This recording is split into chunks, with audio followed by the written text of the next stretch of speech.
Welcome to Stars and Swords. I'm Alistair Stevens. This week we look at chapters 7 and 8 of the Quenta Silmarillion and introduce the precious gems from which the book gets its title. We introduce Melkorian games of telephone amidst the Noldor, the darkest shadows in all of Arda, and a lot of sunset metaphors for a world that does not, as yet, have a sun. This week, of the Silmarils and the unrest of the Noldor and the darkening of Valinor. And I mentioned at the end of last week's show that we spend a little time building the family trees and showing the relationships of all the various elves and the geography of all the various elven communities in Valinor. And now, this week, basically nothing but bangers, basically nothing but the hits as we move through the actions of, well, mostly Feanor, honestly, Feanor and Melkor this week, and it's a real kind of contest to the bottom. It's a real race to the bottom to see who is the worst character in the Silmarillion, who is the most dangerous, the most villainous. We'll get to all of it. It's going to be a lot of fun. Vinton is joining me live in the chat. Thank you so much for saying that he really enjoys these chapters. I know, this is the good stuff. This is like structurally not quite the end of the first act because we're going to spend next week and even the week after to a certain extent in a mode that is simultaneously drawing these events to an end and also bringing in the other elements of the Legendarium that we have left abandoned now for a couple of chapters, right? We're going to fold in the Sindarin as we move forward. But this really is the climactic action of the first act of the Quenta Silmarillion, if not the Silmarillion as a whole. I can't wait to get into it. Before we get to that, though, a couple of quick updates from last week. In fact, a quick follow-up on something I threw out 2 weeks ago now, possibly even in the Q&A session. I can't remember. They all blur together. As soon as they're done, they just kind of join the massive podcasts I have done, right? It's like a giant bin in my brain that contains, God, I don't know, 1,500 hours of podcast material at this point. But a couple of weeks ago, I think, I threw out a question to you all wondering what we should name this merry band of explorers of the Silmarillion, and I have had some answers. I have had some suggestions, and I'm going to be a little circumspect about this because I do not want to put my thumb on the scale. I think that it is right, particularly as we're reading the Quenta, that each community has a right to like self-determination, right? And particularly self-naming. So I am not going to opine on these.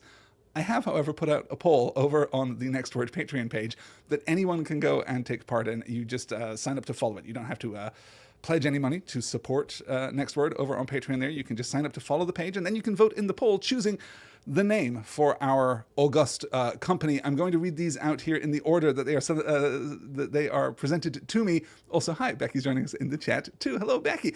Okay, so Wayne wrote in, the wonderful Wayne wrote in to suggest 2 Silmarillionaires and Ainulindalers.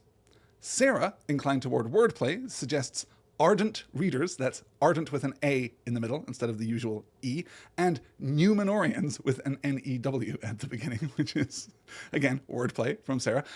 Jay submitted Eloquenta, and Matt suggested, similar to Wayne's, but just a little flourish on the end there, Ainulindaleers.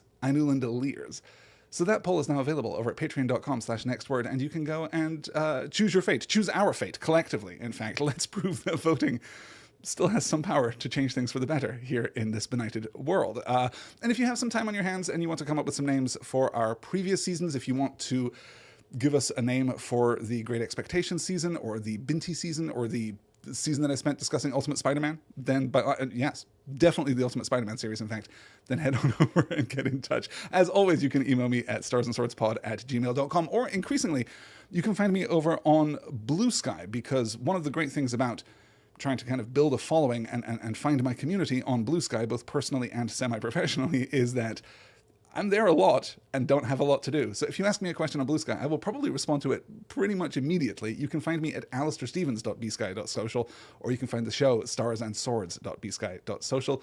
The links to those are in the show notes. And if you're dubious about Blue Sky, my experience of it certainly is that it is very much like Twitter back when Twitter was good, by which I mean it is very much like Twitter back when Twitter was only 20% the worst thing that's ever been created, which, wow, looks like the Garden of Eden, or indeed Valinor in the noontide of its glory here. And then just a couple other matters of outstanding business.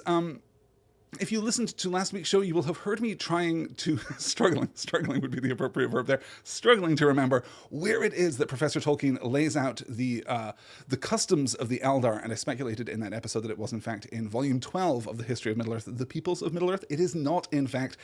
It is in Morgoth's Ring. It is in volume 10 of the History of Middle-earth. that's a really great volume. It's really applicable to the work that we're doing here in this phase of the Silmarillion, at least. So if you're interested in getting more of the deep background, right? If you want the deep lore, the deep magic, then you can go and check out Volume 10 of the Histories of Middle-earth, Morgoth's Ring, and particularly that passage, that chapter, excuse me, Laws and Customs Among the Eldar. That will tell you a little more about elves getting married and having children and all of that kind of stuff here in Valinor. That, I think, is going to do it. Galadriel Becky is asking, aren't there a lot of people in Blue Sky who like to cancel other people? Not in my experience, but that is not to say that that's not true. I am very much curating my experience of Blue Sky in a way that I wished I had curated my experience of Twitter back in like 2017 or whenever I started that. So one of the tenets of Blue Sky that I have found to be very useful to me is just block quickly. Just if you see something you don't like, just block it. Just curate your own group, curate your own circle over there.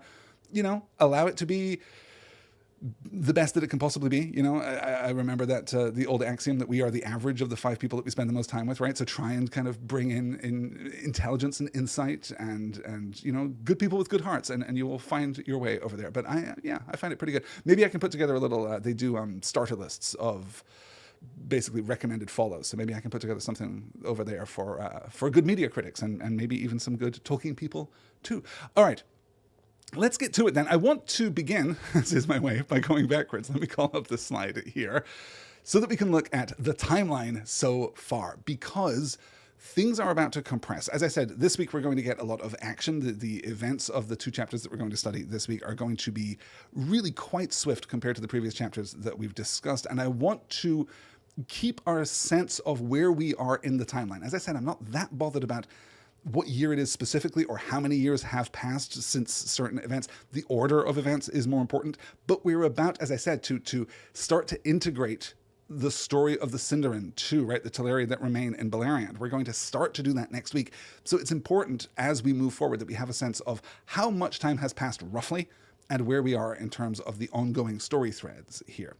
So this is just a quick gloss of the timeline of the years of the trees, and I will remind everyone right now, including reminding myself, because for some reason I find this really difficult to casually internalize, right? We're in the years of the trees. These are Vailian years. Each of these years, as we discussed back when we discussed the first blossoming of Telperion, and the founding of the 2 trees of Valinor there. These Vailian years are about 9.5 of our solar years, right? That will be the unit chronologically that we will use in the rest of the Silmarillion past a certain point, right? There will be an event after which we will use the years of the sun.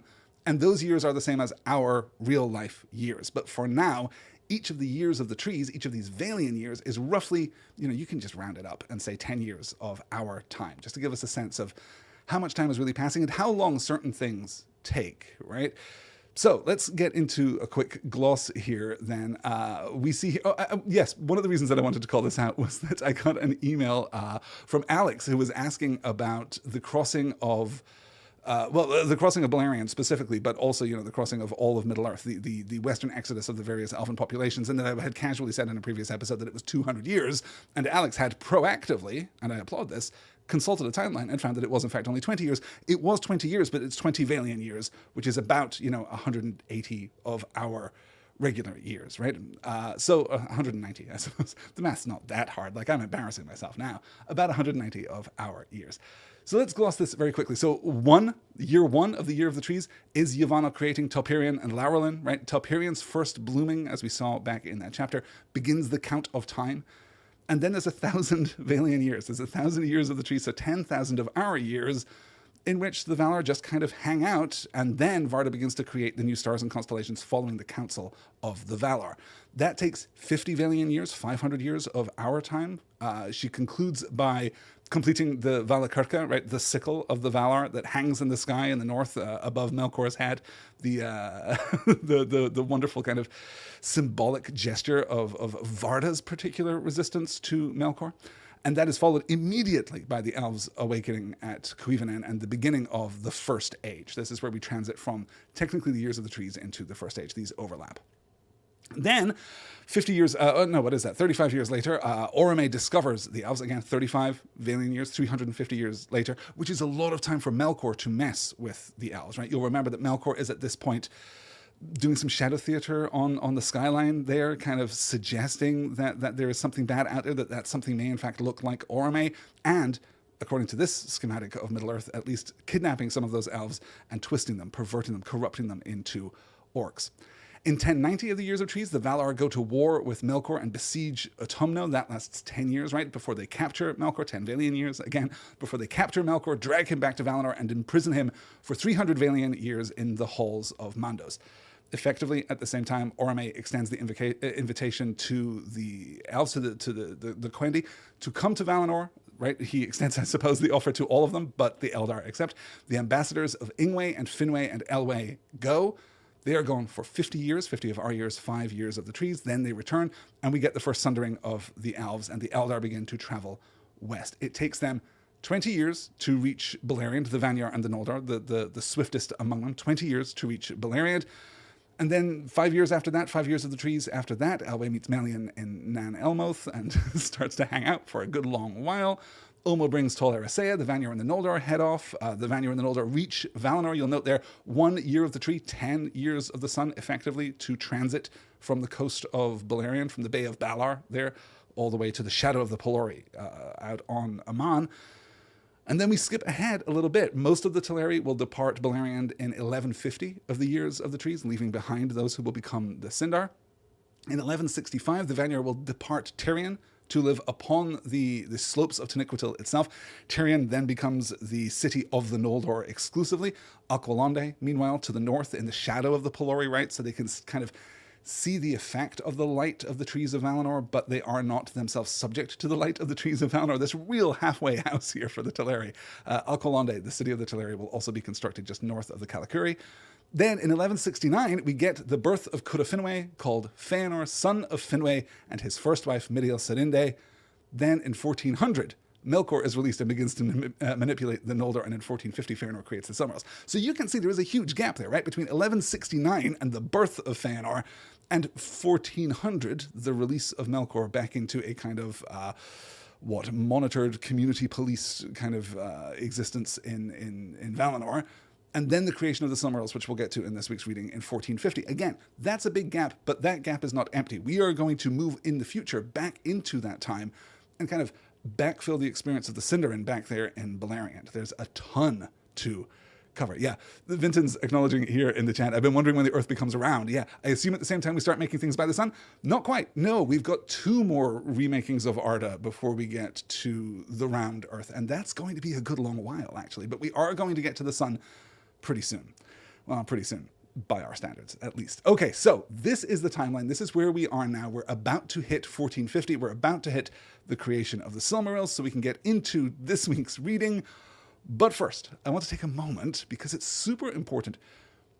I mentioned in last week's session that Tolkien doesn't play a lot of games. He doesn't play a lot of rhetorical games, right? His use of language is incredibly specific. It's incredibly purposeful, but it's never meant to be obscure, I think. He's never trying to either flaunt his own impeccable education or create a distance between the reader and the text. All of his style, which is considerable, is put in the service of the story and in the secondary created world. It's all there in order to communicate something either specifically or something more vibe-oriented, right? He just wants to give you a sense of what this world is like, and can do so through his use of rhetorical register, through his use of metaphorical language, through his use of imagery, right? Particularly as we're going to see in this week's reading. But occasionally, he will lay little games into the text for us to discover and for us to enjoy. And he's about to do that in chapter 7. And this is going to orient itself around the use of the word,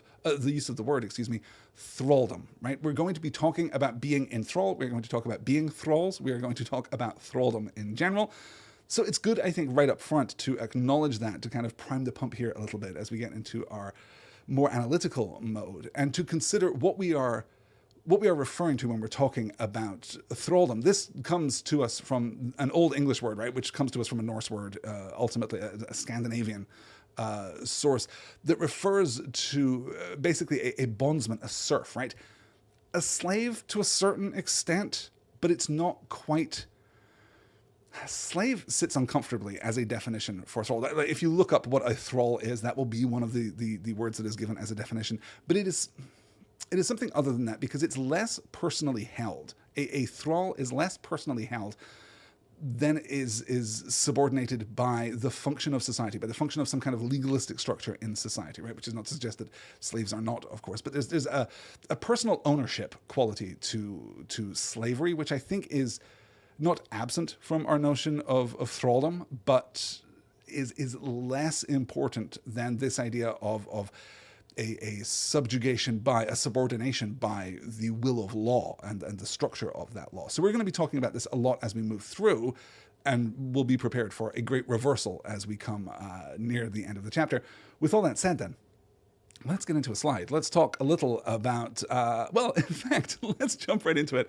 We should really observe here at the beginning of chapter 7, almost with no fanfare, almost with no foreshadowing, really. We're just suddenly making the Silmarils. We're suddenly making these gemstones that are going to be so important in the rest of the book, and really kind of almost axiomatically representative of the entire Legendarium, right? There is an argument that the Silmarils are as important as they are because they themselves and the stories which weave around them are, in microcosm, all of the stories that Tolkien wants to tell, right? We've talked a lot about this. I was hesitating whether I was going to get into this week, but hey, I guess I'm going to get into this week. As many of you know, I used to podcast a lot about Star Wars. I used to talk a lot about Star Wars and take it very seriously. That was always one of my intentions, was to kind of strip out the fandom and the explosions and the laser sounds and kind of get to the story itself. Treat the story that George Lucas is telling, or is at least architecting, seriously, and see what it has to say, because oftentimes when you scratch the surface of Star Wars, you find something very unexpected. You find something that is not, I think, reflected in the aesthetic of Star Wars very often, or indeed at all. And when I first came to Star Wars, it was in the light of an article that became basically an entire phenomenon, created by a guy called Mike Klima, that was called Ring Theory, right? This is taking one of George Lucas's casual thoughts about Star Wars, that is, that it rhymes, and expanding this into a kind of a chiastic superstructure that encompasses all that Star Trek then was. And I was critical of Ring Theory back then. I'm critical of Ring Theory now, and much more critical of Ring Theory now, in fact. And I'm critical of George Lucas's assertion, in fact, that Star Wars ever rhymed. I think there has perhaps never been an author of the stature of George Lucas who has understood his own text less than George Lucas, right? Which I say to take nothing away from the quality of the art. It is not the job of the artist to be a critic, right? It is not the job of a director to be to interpret the text from a literary perspective. That's not what he's doing. He's there to make films, and he did so very successfully. But he really didn't, I think, ever really understand what Star Wars was about or what made it special. Tolkien, on the other hand, really does. Tolkien, on the other hand, really does. And when you say something as casual as it rhymes to explain a superstructure that stands above and links to every single part of an incredibly complex universe that has been created, that is so much more applicable to the works of the professor than it is to the works of George Lucas, because we see these rhymes, these repeated stories, these echoes, these reflections up and down the Legendarium, right, from the smallest to the greatest. The story of each successive age of Middle-earth is kind of the same story playing out again and again and again, in a different mode, as I've said before, like almost in a different octave, right? We're kind of descending down into the world that we know by replicating these same stories again. Sauron is kind of going to be Melkor, right? We're going to do that story again as we move down. We're going to see some of the same corrupt kind of impulses toward creativity. We're going to see the same imbuing of objects with power. And no matter where you look in the entire Legendarium, you are going to find echoes, resonances, rhymes with the story of the Silmarils themselves. You are going to find Feanorian characters. You are going to find Silmarillion items and objects. You are going to find Melkorian envy, and you are going to find destruction and death and discord. Up and down. Right from the Ain Elendil right to the Fourth Age, right to the very last stories that we get. So it's important, I think, as we move through this, to recognize that is true, right? To kind of accept that as an element of Tolkien's Legendarium, and also to look as we're moving from story to story at the differences that are presented to us, because they're not identical. It's not simply that he is recycling narrative threads, that he's changing the proper nouns, that he's doing a little find and replace on his 1950s era computer that he had, a thing that I just invented, but rather that he's exploring these different phenomena, these different narrative phenomena from different perspectives. And as I say, we're going to see all the stories that we get through all of the Legendarium right here in the story of the Silmarils. This is why this book is called the Silmarillion, even though we're not getting to it to episode 7 of a podcast series dedicated to this relatively slender volume. So, with all of that said, let's get into our discussion of the Silmarils themselves. Here, as I call up my slide, and we begin to read. In that time were made these things that afterwards were most renowned in all the works of the elves.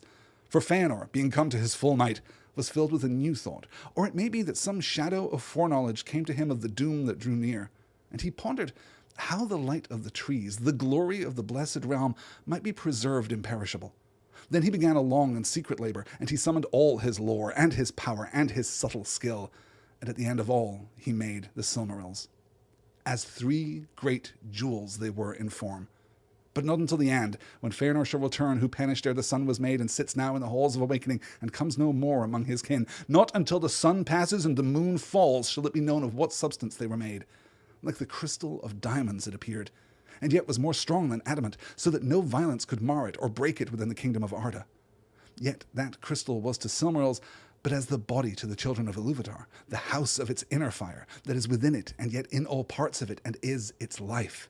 And the inner fire of the Silmarils Feanor made of the blended light of the trees of Valinor, which lives in them yet, though the trees have long withered and shine no more.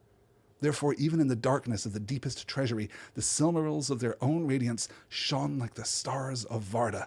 And yet, as were they indeed living things, they rejoiced in light, and received it, and gave it back in hues more marvelous than before. I mean, there's so much here to get to. It is worth saying that when we get to the Silmarils, we really get to the Silmarils, right? So Feanor, being come now to his full might, has a new idea. Well, I can make gemstones. You'll remember in last week's reading, we discussed his creation of a new kind of gemstone, right?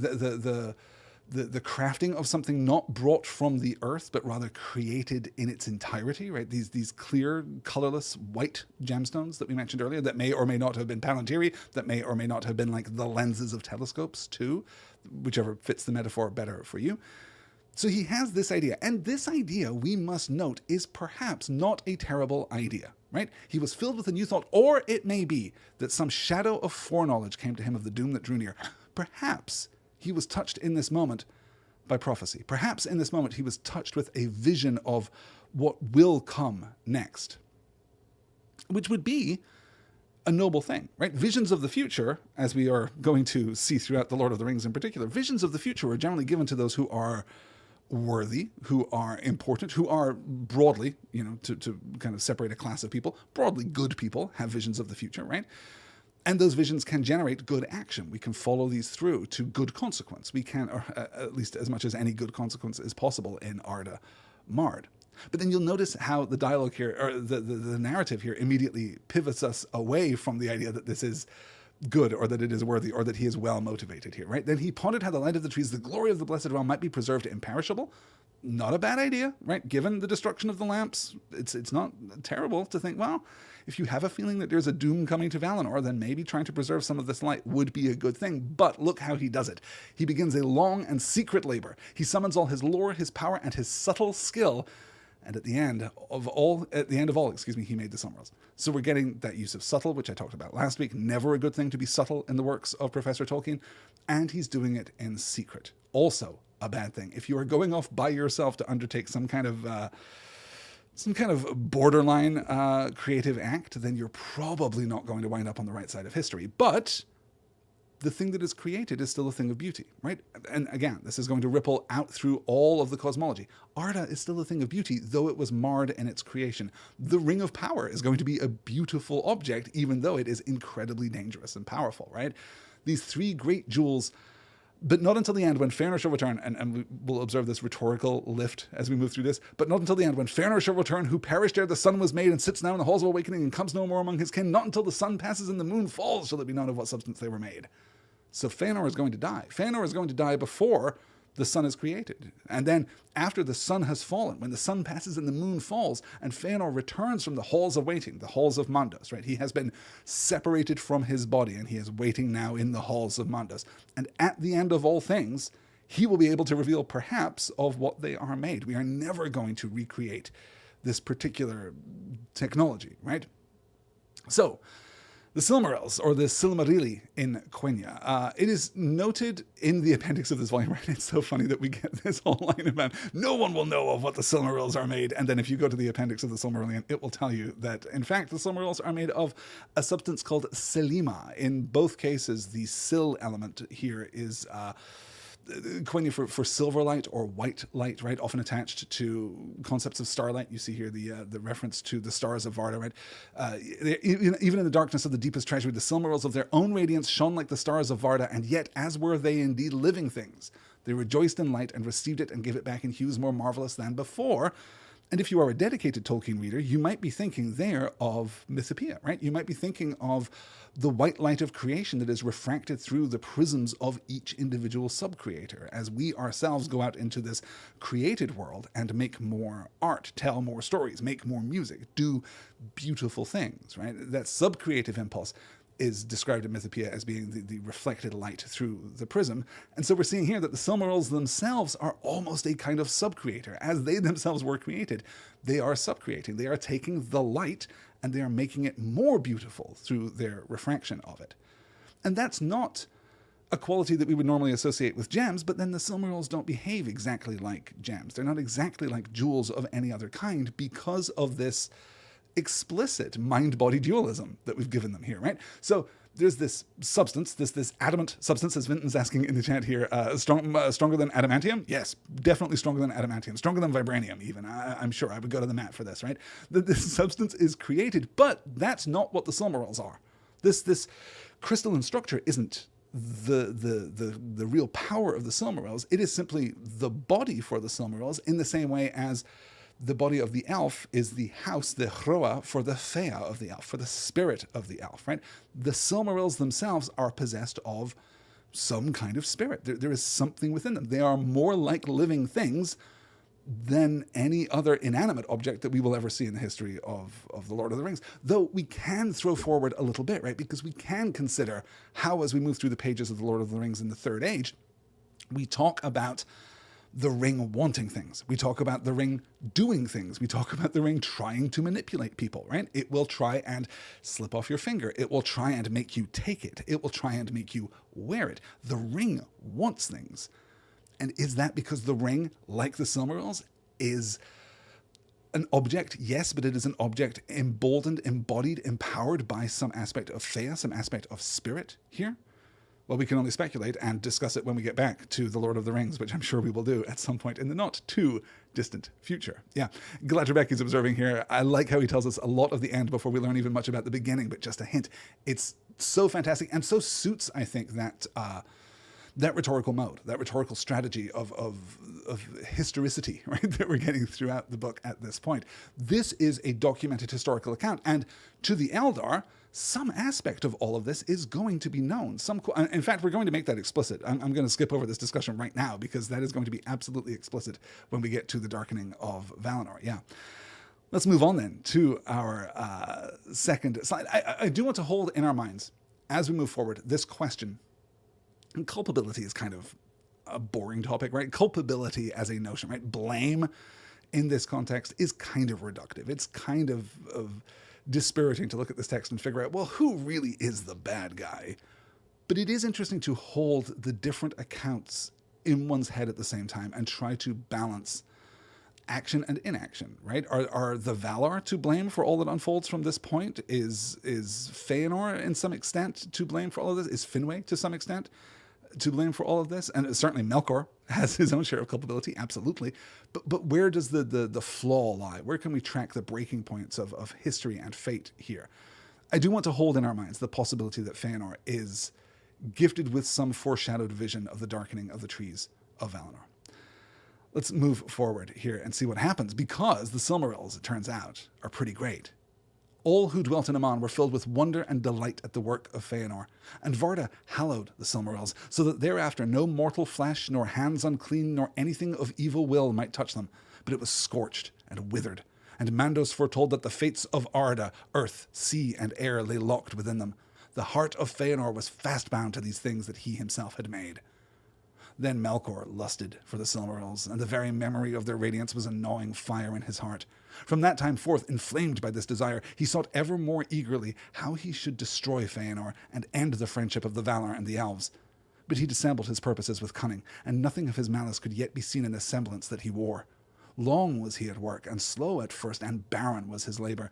But he that sows lies in the end shall not lack of a harvest. And soon he may rest from toil indeed, while others reap and sow in his stead.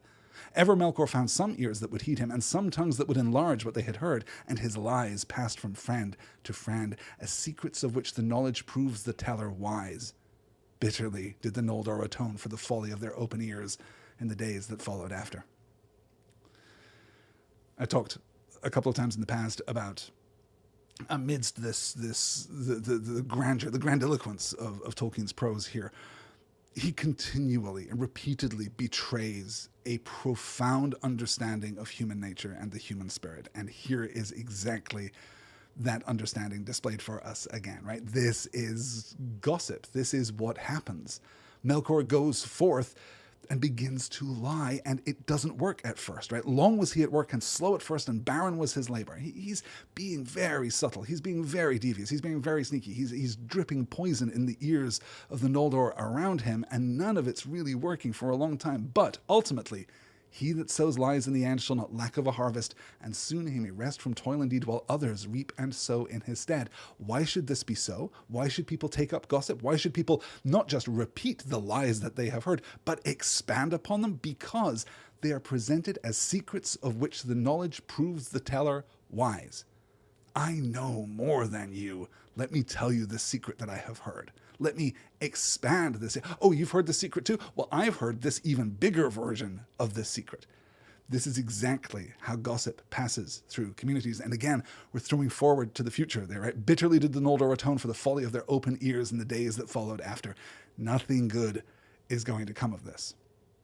Let's spend a moment, though, thinking about the Silmarils themselves, and to spend a moment on that word again, hallowed. We talked about this back with the creation of the lamps, and to an extent, the creation of the trees too, right?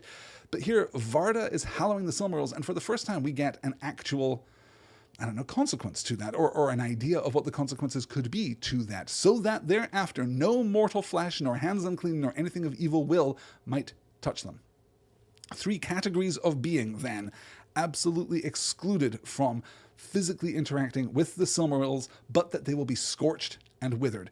No mortal flesh. You'll remember, of course, that the elves are not mortal. It's frustrating that is so, because it would be much easier to refer to all of the children of Ilúvatar as, the mortal creatures of Arda. But no, the elves themselves, not mortal, nor hands unclean, right? Not hands soiled by action, not hands that have engaged in, sinful acts, in vice, right? Nor anything of evil will. And even if you have kept your hands perfectly clean, if your will is evil, you too will be scorched and withered by touching the Silmarils.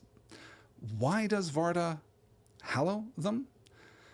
Well, it seems to me, and it's really from Mandos, I think, that I get this insight. Insight is maybe too strong a word. I get this speculation. Varda hallows the Silmarils, and Mandos foretells that the fates of Arda, that earth, sea, and air lay locked within them.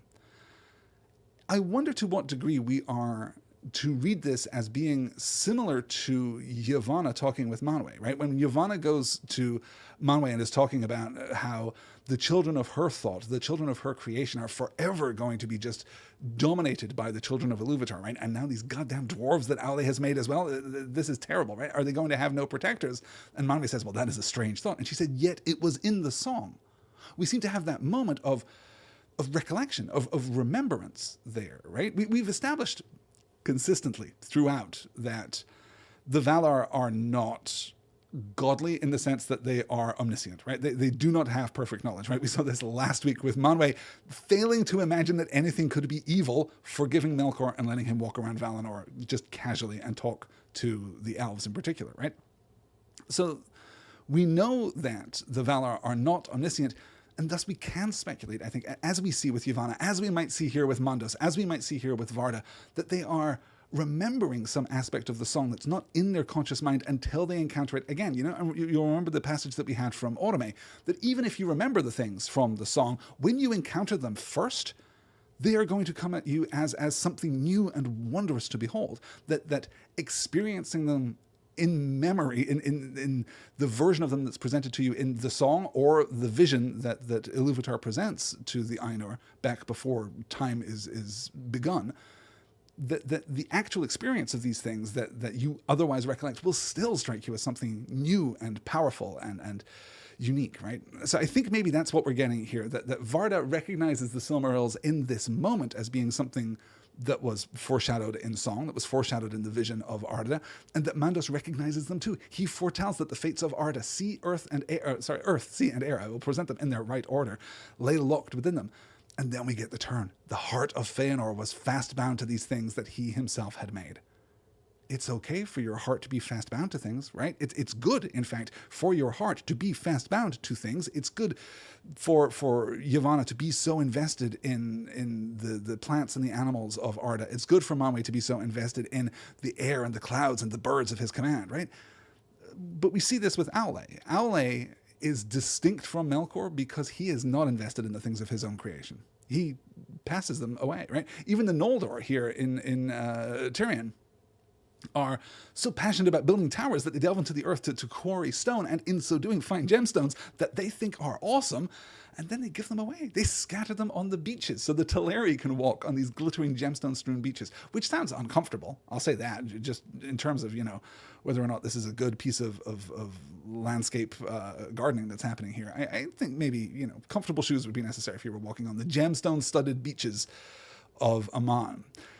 So, this is the beginning, I think, of our real sense of the import of the Silmarils to this story. 3 different categories of being that cannot touch them. The no mortal flesh, nor hands unclean, nor anything of evil will. This also, by the way, is a response, is kind of a definitive proof against one of those questions which comes up again and again and again in Tolkien fandom. It's the danger of being opened to the possibility of Tolkien's entire legendarium as a creative space, right? That you read The Hobbit and you love it, and you read The Lord of the Rings and you love it, and then you read the Silmarillion and you think, oh my God, the Arkenstone's a Silmaril. It's a really natural, easy step for many, many people to take, but the Arkenstone is not, in fact, a Silmaril. We know this for a number of different reasons, but the most obvious is simply that, right? The Silmarils have been hallowed so that no mortal flesh, including hobbits and dwarves, can touch them without being scorched and withered. The story of the Silmarils ultimately will make it clear that the Silmarils are not, or rather that the Arkenstone is not one of the Silmarils found in Erebor, but we have definitive proof right here. We can be absolutely certain of this. It is interesting, though, that there was a point during which, this is recounted in volume 4 of the History of Middle-earth, The Shaping of Middle-earth, which I just finished rereading and is really wonderful. There's a point at which the professor goes back to effectively just retell the story of the Silmarils in Old English, because that is the kind of thing that he would do, right?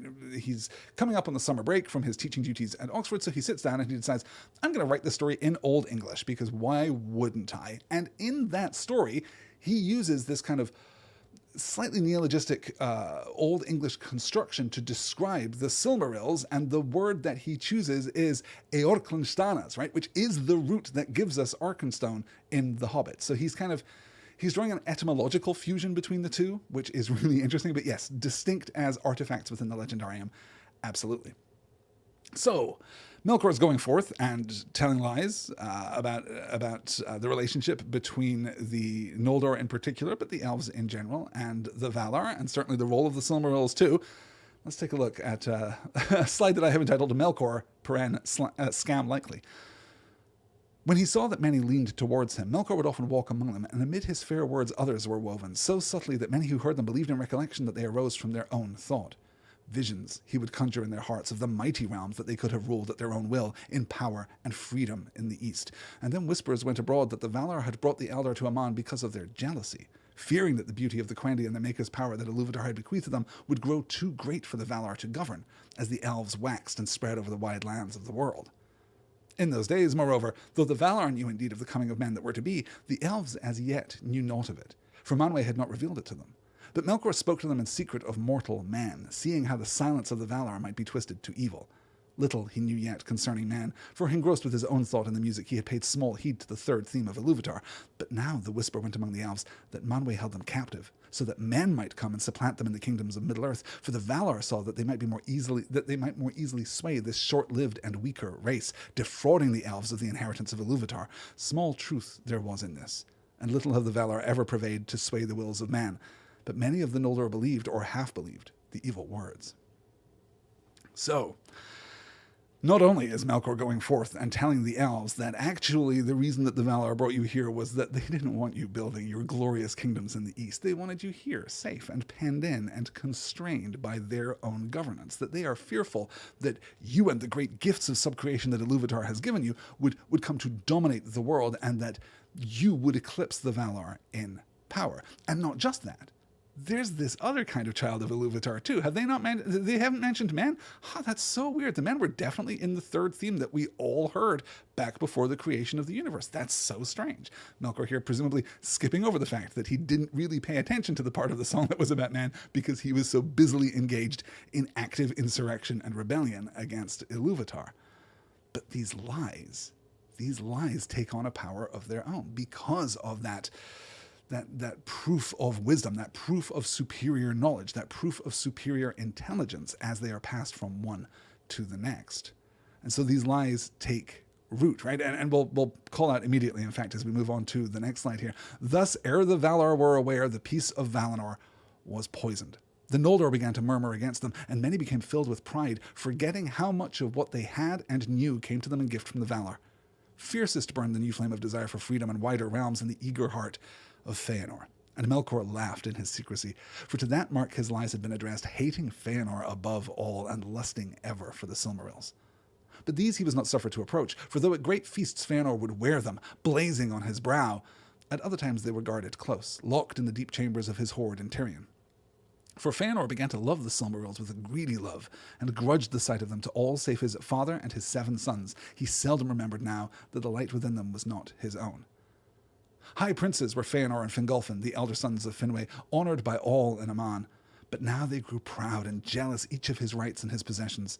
Then Melkor set up new lies abroad in Eldamar, and whispers came to Feanor that Fingolfin and his sons were plotting to usurp the leadership of Finwë and the elder line of Feanor, and to supplant them by the leave of the Valar, for the Valar were ill-pleased that the Silmarils lay in Tirion, and were not committed to their keeping. But to Fingolfin and Finarfin it was said, "Beware, small love has the proud son of Miriel ever had for these children of Indis. Now he has become great, and he has his father in his hand. It will not be long before he drives you forth from Tuna." So, now we're getting the cleft in the houses, the rift between the two halves of the house of Finwë. You'll note in last week's reading, we discussed very near the end of last week's reading, so it was a little rushed as we were trying to run out the clock on that reading, that Feanor had praised himself, in effect, for never yet falling under the counsel of Melkor, right? He had never listened to... That Melkor would go forth in later days and say, that kid Feanor, I taught him all he knows. And that Feanor would deny it, for none among the Noldor hated Melkor more than Feanor, who called him Morgoth, right? You'll remember that discussion that we had last week. And here we see the actual truth of it, that through secrecy and guile and subtlety and through the corruption of his own people, Melkor has indeed influenced the heart of Feanor. And not just has influenced it, but that was his goal. To that mark his lies had been addressed, hating Feanor above all and lusting ever for the Silmarils. Because he never gets to go near the Silmarils, right? Occasionally Feanor will show them off at shindigs and festivals, right? When it's a particularly glamorous party, he'll be there in his tux and his Silmarils upon his brow, but normally they're locked away in the strongholds of Tirion upon Tuna. And we see the division here too, right? The presence of the Silmarils, even the safe preservation of the Silmarils within the strongholds of Tirion, even that causes division, because we're now being led to believe, by Melkor's insinuation, that the Valar are jealous of the Silmarils, that they are envious, I should say, of the Silmarils, that they want to jealously guard the Silmarils, that they want the Silmarils to be delivered into their power, that they were not committed to their keeping, their being the Valar there. So we can see how greed, effectively, right? Particularly the greed of Feanor, but this envious, desirous quality, this lust, right? Lust here, Tolkien uses repeatedly throughout tonight's chapters, and repeatedly throughout the Silmarillion in general. In fact, he's using very much the Middle English version of lust. Lust did not previously mean sexual desire. It only comes to mean that in the early modern period. But it also, even as it meant like desire in general, wasn't necessarily a bad thing. You could have, it's persisted in individual turns of phrase in modern English, but lust for life, right? You can possess a lust for life, and we understand idiomatically that lust for life is not a bad thing. And we also understand idiomatically that lust for life is not a sexual desire for your own existence and experience, that it is something different. It is just simply desire without any kind of moral encoding here. So the lust that we see here, it is greed, yes, right? It is avarice, but it is not necessarily inherently bad. It is not inherently bad to desire things. It is inherently bad to desire things to this degree. It is inherently bad to desire the possession of things at the cost of those others who might experience those things, right? We're contrasting here Feanor keeping the Silmarils locked up, except when he's showing them off, right? Feanor keeping the Silmarils locked up with the Noldor passing out the gems that they are quarrying in the various hills surrounding Tirion and Tuna. Yes. Okay. Oh, excellent, as Gladrebecki calls out in the chat. Like Wanderlust. Exactly, Gladrebecki. That's a really great pull. I hadn't thought of that. But yes, Wanderlust is exactly another idiomatic usage of lust that we understand to be both positive and non-sexual, right? It's odd how individual words can change their component meanings, but we survive or are survived by these idiomatic formulations. But yes, exactly, Wanderlust is a perfect example. Okay, let's get going. So we're seeing here not just the rifts between the Noldor and the Valar, right? It is the Noldor with whom Melkor is having the most success. You'll remember in last week's reading we discussed that he goes to the Vanyar and is like, no, they are not going to listen to me. And he goes to the Teleri and he's like, what are the Teleri going to do, right? They're just putzing around on their swan boats out there in the Bay of Eldamar. They're not going to be of any use to me. But the Noldor, the crafty ones, heck yeah, these guys I can twist to my own cause. And so he does. Not just creating this rift between the Noldor and the Valar, but the two houses of Finwë, right? And we must remember constantly here that all of the Noldor are subject to the rule of Finwë. He is the one who wakens at Cuivanen. He is the one who leads them west. He is the one that leads them onto Tol Eressëa, that leads them to Valinor. He is the one that leads them as they construct Tirion upon Tuna. And he is the one that is still king today, despite the presence of his three sons, right? We of course, we're not going to spend a lot of time talking about Finarfin here. We're mostly going to be focused on Feanor and Fingolfin, but that's okay. Finarfin's just the younger son. It's fine that we have this different opposition and rivalry here. So Feanor and Fingolfin, the son of his first wife and the eldest son of his second wife here at odds. It will not be long before he drives you forth from Tuna, right? And when Melkor saw that these lies were smouldering and that pride and anger were awake among the Noldor, he spoke to them concerning weapons. And in that time the Noldor began the smithying of swords and axes and spears. Shields also they made, displaying the tokens of many houses and kindreds that vied one with another, and these only they wore abroad, and of other weapons they did not speak, for each believed that he alone had received the warning. And Feanor made a secret forge, of which not even Melkor was aware, but there he tempered fell swords for himself and for his sons, and made tall helms with plumes of red. Bitterly did Matan rule the day when he taught to the husband of Nerdanel all the lore of metalwork that he had learned of Aule. Thus, with lies and evil whisperings and false counsel, Melkor kindled the hearts of the Noldor to strife, and of their quarrels came at length the end of the high days of Valinor and the evening of its ancient glory. For Feanor now began openly to speak words of rebellion against the Valar, crying aloud that he would depart from Valinor back to the world without, and would deliver the Noldor from thraldom if they would follow him. So, we have arrived at open division, open rebellion here, though rebellion is perhaps too strong because, as we're going to see, right, the elves have never been told that they can't return to Middle-earth. That was never actually part of the deal. There was a kind of understanding that it was perhaps not explicitly a one-way ticket, but that it would be, a permanent arrangement. There would be a kind of permanent resettlement here in Valinor, but the doors have been opened. They can go if they want, right? It's unclear how exactly they would, and in fact, that is going to be a major sticking point, a major tragedy, a catastrophe is on the horizon related exactly to the logistics of taking a population across the ocean. I love here too, I was talking a little earlier about how carefully Tolkien can lay these developments in front of us, these uses of language that just sing through these particular passages. And we get one here, right? When Melkor saw the lies were smoldering, and when Melkor kindled the hearts of the Noldor to strife, and between those two, we have the crafting, the tall helms with plumes of red, right? We've got these crackles of fire atop the heads of Feanor and his sons, armed with their fell swords. It's a really beautifully constructed sequence that speaks, I think, to Tolkien's understanding of technology to some extent, right? One of his oppositions, it's easy to, we were talking recently about Tolkien as an environmentalist. I was talking about the development of gardens and how important gardens are, which demonstrate to us that Tolkien is not about the natural world. It's about the curation of the natural world. It's about the creation of art. It is always what Tolkien comes back to. And for all that, he was never against industry for its own sake. It was never about the preservation of the natural world, and it was never really about objecting to industrialization for industrialization's own sake. It was about the purposes to which industry have ever been put, namely the crafting of weapons and tools of war. That there's a letter, I think, that he has where he talks about I should have pulled this, and I'm remembering it now and not at 2 o'clock this afternoon when I was putting together the slides, so forgive me, I'll maybe bring this up at the beginning of next week's session. But there is a letter when he talks about that he wouldn't object to factories if factories were not put to the task of creating bombs, right? That the military application of technology is always the first instance of the application of that technology. It's always the most powerful and enduring instance of the application of that technology, and that is too high a price to pay for whatever thereafter flows forth from that technological shift, right? The altering of the society to encompass that new technology. So we see the hobbits, for example, right, are paradigmatic examples of good Englishness, right? We see that they have evolved to the point that they have comfort, but they haven't evolved past the point of comfort to the point at which weapons become more formidable, weapons become more dangerous, right?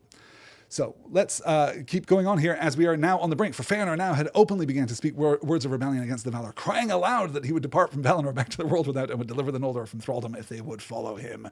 Which is itself, let's be clear on this, presumptive. Because Feanor is not the king of the Noldor. Finwë is the king of the Noldor and is still alive, right? His dad, who, you'll remember, has poured all of his love and affection into Feanor rather than his other sons because of the memory of the departed Midial, right? Because he lost his first wife and in his grief, we're told, is still loving his firstborn eldest son the most and kind of validating him here, yeah. Vinton says, could it be said that it was more about what was lost, like the loss of nature, the loss of life? I think yes, to a certain extent, certainly. We've noted before that one of the underlying philosophical principles that Tolkien seems to espouse in all of his work is the value of diversity, right? That it is good that there are other things. It is good that there are beings unlike ourselves. It is good that there are other voices, that there are other perspectives, that there is other art. It is good that things are created by hands other than our own, right? We want the existence, the Valar want the existence of the children of Iluvatar so that there are other minds that we can teach and talk to. That, I think, is absolutely true to Tolkien's perspective on the world. And this is one of those moments where I will simultaneously urge you to remember both the post-industrial revolution effects on the countryside of England, which was the countryside itself so important to Tolkien himself, right? The dark satanic mills that kind of rise up and occlude England's green and pleasant land, to quote an obvious source there, but also the depredations of war, that he himself had survived the First World War and had seen horrors. And I'm always loath, here we are in episode 7, and I think this is the first time that I'm bringing up the First World War as a serious point of connection and comparison here. I'm loath to do that kind of biographical reading for Professor Tolkien because he was simply smarter than that, I think, and was just more consistent in what he valued in the world, right? I think that it's very easy sometimes to take these fragments of ideology that become apparent if you read enough of Tolkien's work and kind of patchwork together a notion of the man that kind of matches the biographical understanding that we have.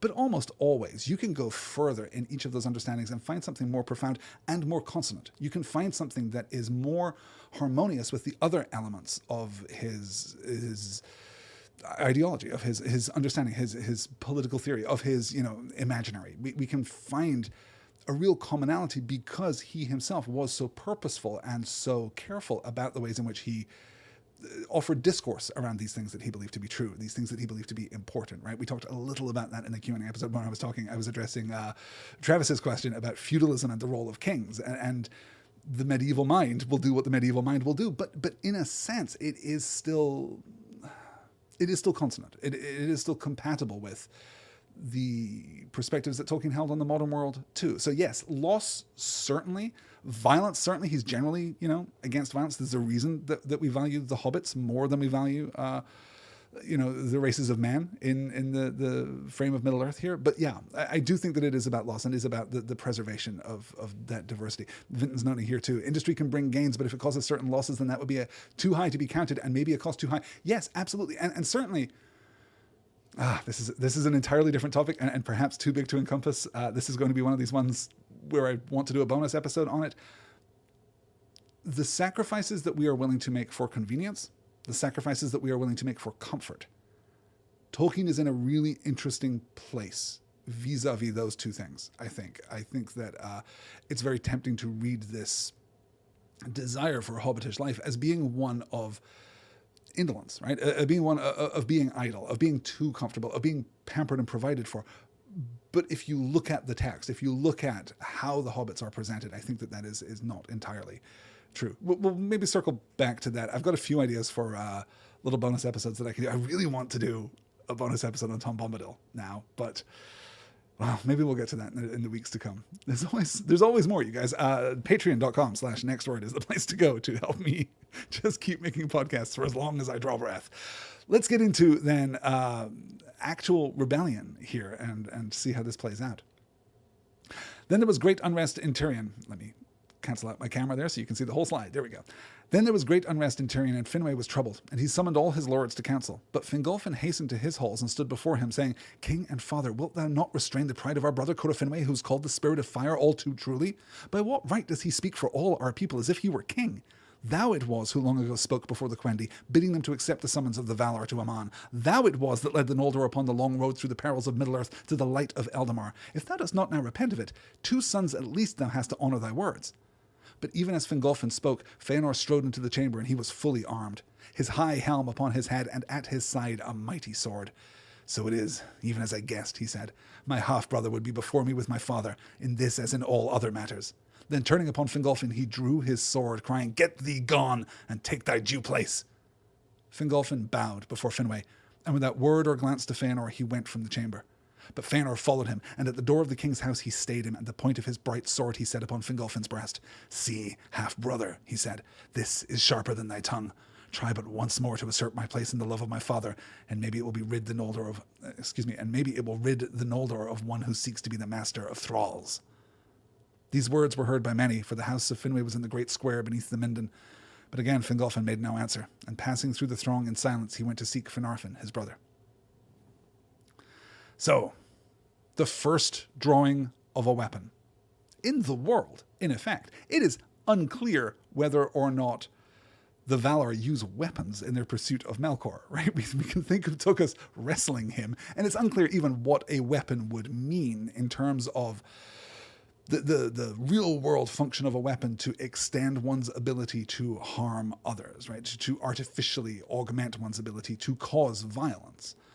This is a real turning point. Not just the first time that a weapon is drawn, but the first time a weapon is displayed. In that last slide, we learned that the Noldor will proudly wear their shields. Yes, because shields can carry the emblems of their houses. They are almost a badge of identity. They are a badge of belonging and a badge of rivalry too.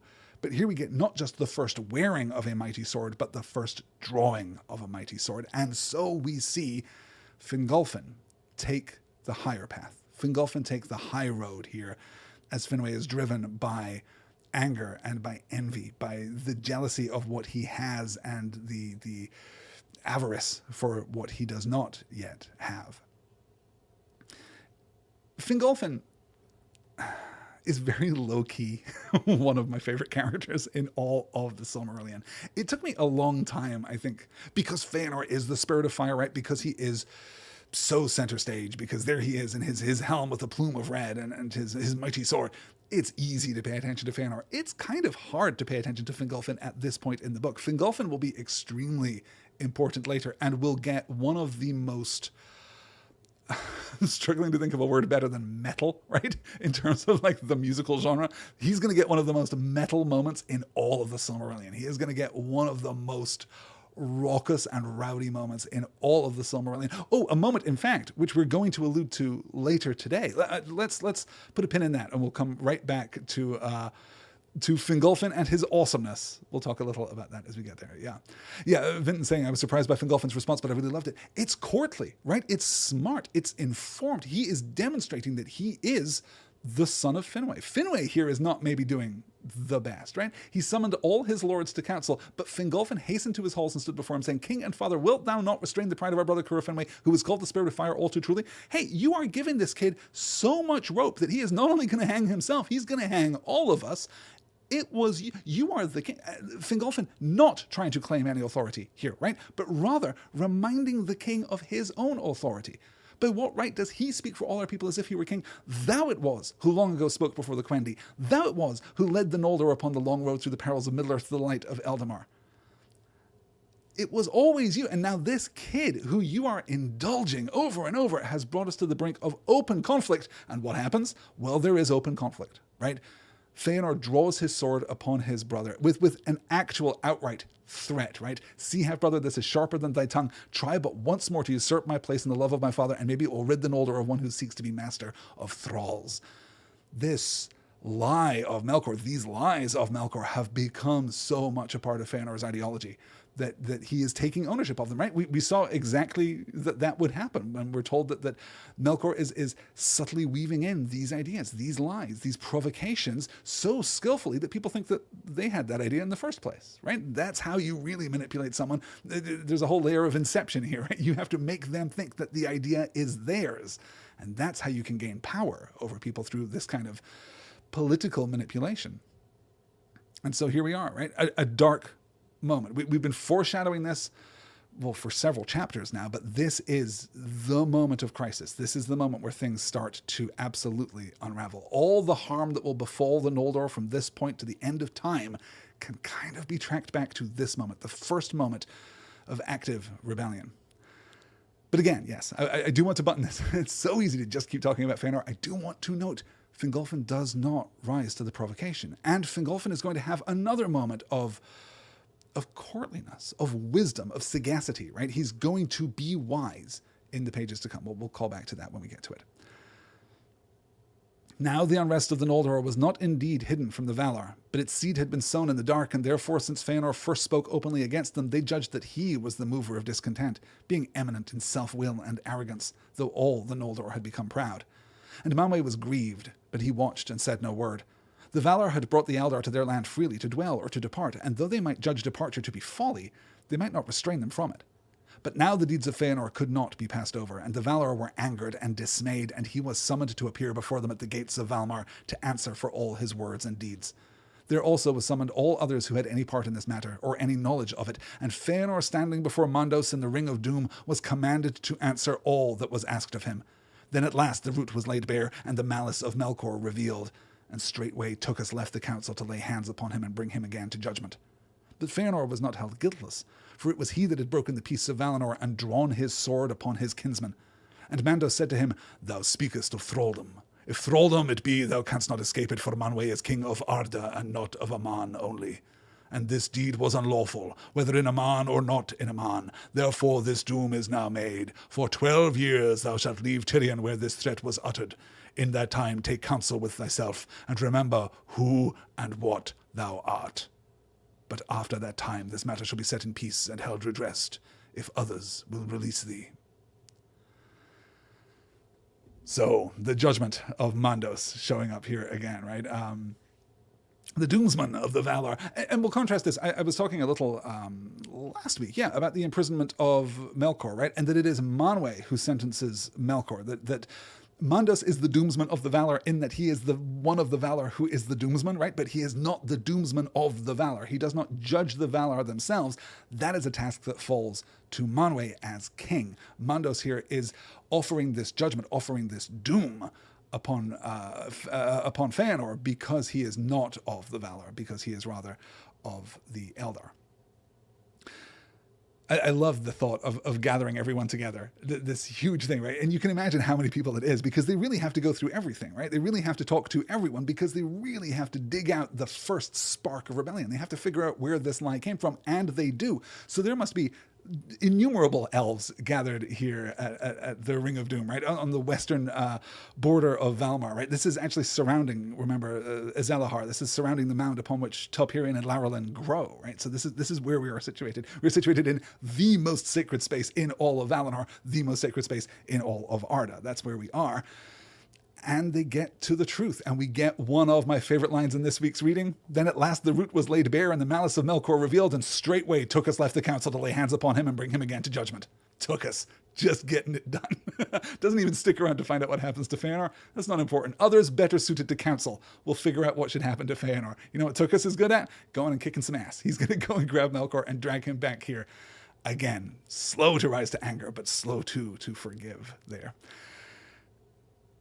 The judgment here is, I think, really interesting.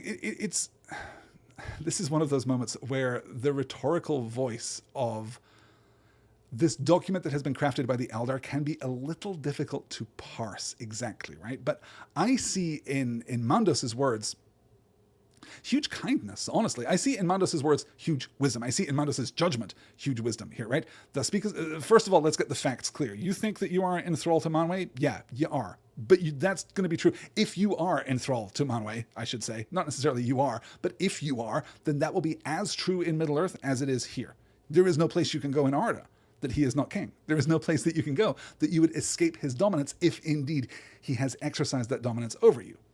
Peren, he hasn't, right? As we get very clearly from the first part of this passage, they were free to depart. It might not be good, it might not be smart, the Valar might be disappointed in what happens. They are, I was going to say human, that's obviously not the case. They are flawed, right? They do not possess perfect clarity and apprehension. They do not have this perfect understanding of the world and of consequence. They would be dismayed if the Noldor left Aman and traveled back to Middle-earth, because they don't want that to happen. Their reasons for bringing the elves to Aman in the first place, to Valinor in the first place, are good as far as they know, right? Are good from their perspective. We can argue outside of the text, outside of the fictional frame, we can argue a little bit about whether it was wise. We can argue a little bit about whether the Valar should have done this. We can argue, honestly, given our much more perfect and complete knowledge of this world, whether the Valar should have retired to Valinor in the first place, right? Whether following the devastation and the bringing down of the lamps,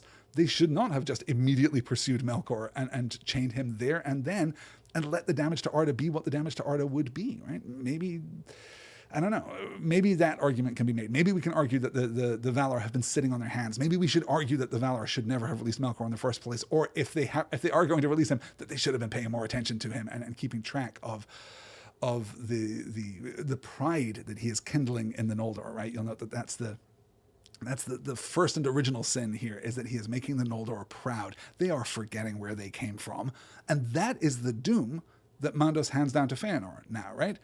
This deed was unlawful, whether in Aman or not in Aman. Therefore, this doom is now made. For 12 years thou shalt leave Tirion where this threat was uttered. And in that time, I want you to go and think about what you've done. I want you to go and just reflect on who you are. Is this really how you're going to behave, young man? Right? This is an opportunity for Feanor to go forth and to really meaningfully consider what he has done. There is still here the opportunity for not even redemption, right? But a kind of really functional and immediate rehabilitation, right? After that time, this matter shall be set in peace and held at rest if others will release thee. Who are the others who must release him? Fingolfin. Fingolfin has to accept his apology, right? That's not how it's going to play out, right? Fingolfin is once again going to be the greater brother. He is once again going to be the wiser brother here. But that is the person to whom Feanor must apologize. That is the person who must forgive Feanor in order for him to be reintegrated. I'll note here, of course, again, to specify the Vailian years here, 12 years, like 100 years. Like 100 years of the sun is how long Feanor must be gone from Tirion upon Tuna. Time out for Fëanor, says Galadriel. Yes, exactly. You, young man, you are going to sit on that step and you are going to think about what you've done. Basically, right? Exactly what Mandos has done. But the reason that that is a functional punishment in many instances for children, for the children of Iluvatar in this case, is that it really does offer the possibility of meaningful reflection. It offers the possibility for a conscious wrestling and unpicking of what actions one has taken and why. You go think about what you did, says Minton in the chat. Absolutely right. And when you are ready to come back and apologize, then I guess we can carry on and have a nice family dinner, can't we? So that is the fate of Fëanor. But Fëanor, of course, is not going to take this particularly well.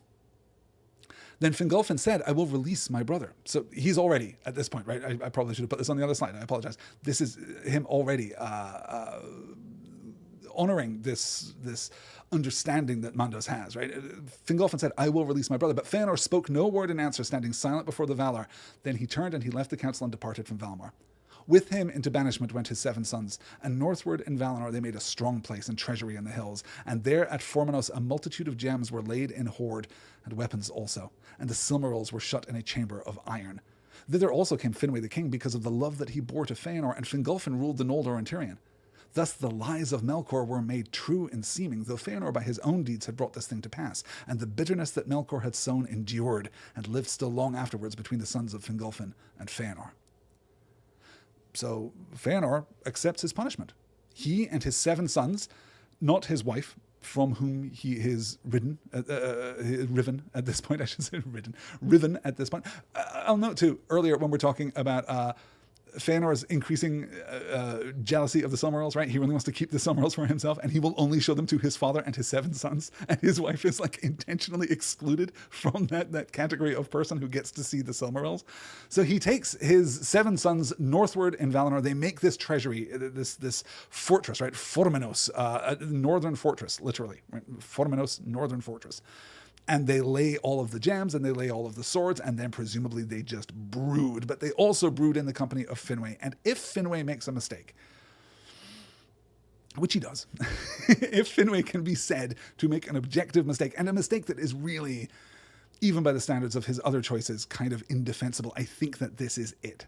Finwë departs. He leaves his people, the people that he led from Cuivanen to Tirion upon Tuna, right? And everything that happened between.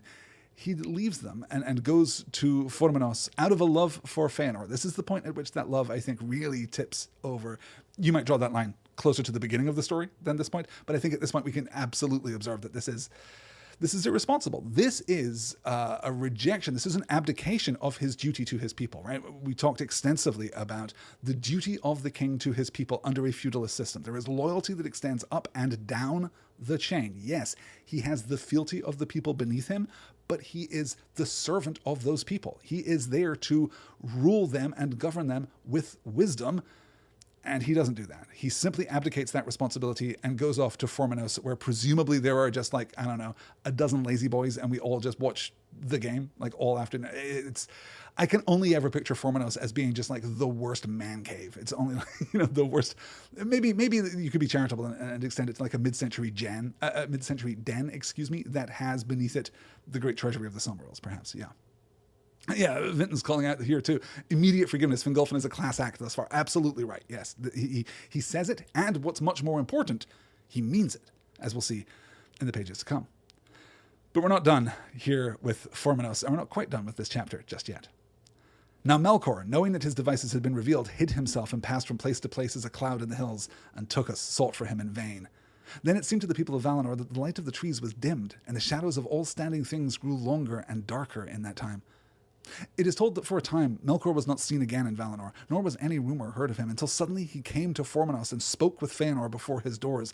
Friendship he feigned with cunning argument, urging him to his former thought of flight from the trammels of the Valar. And he said, Behold the truth of all that I have spoken, and how thou art banished unjustly. But if the heart of Fëanor is yet free and bold, as were his words in Tirion, then I will aid him, and bring him far from this narrow land. For am I not Vala also? Yea, and more than those who sit in pride in Valamar, and I have ever been a friend to the Noldor, most skilled and most valiant of the people of Arda.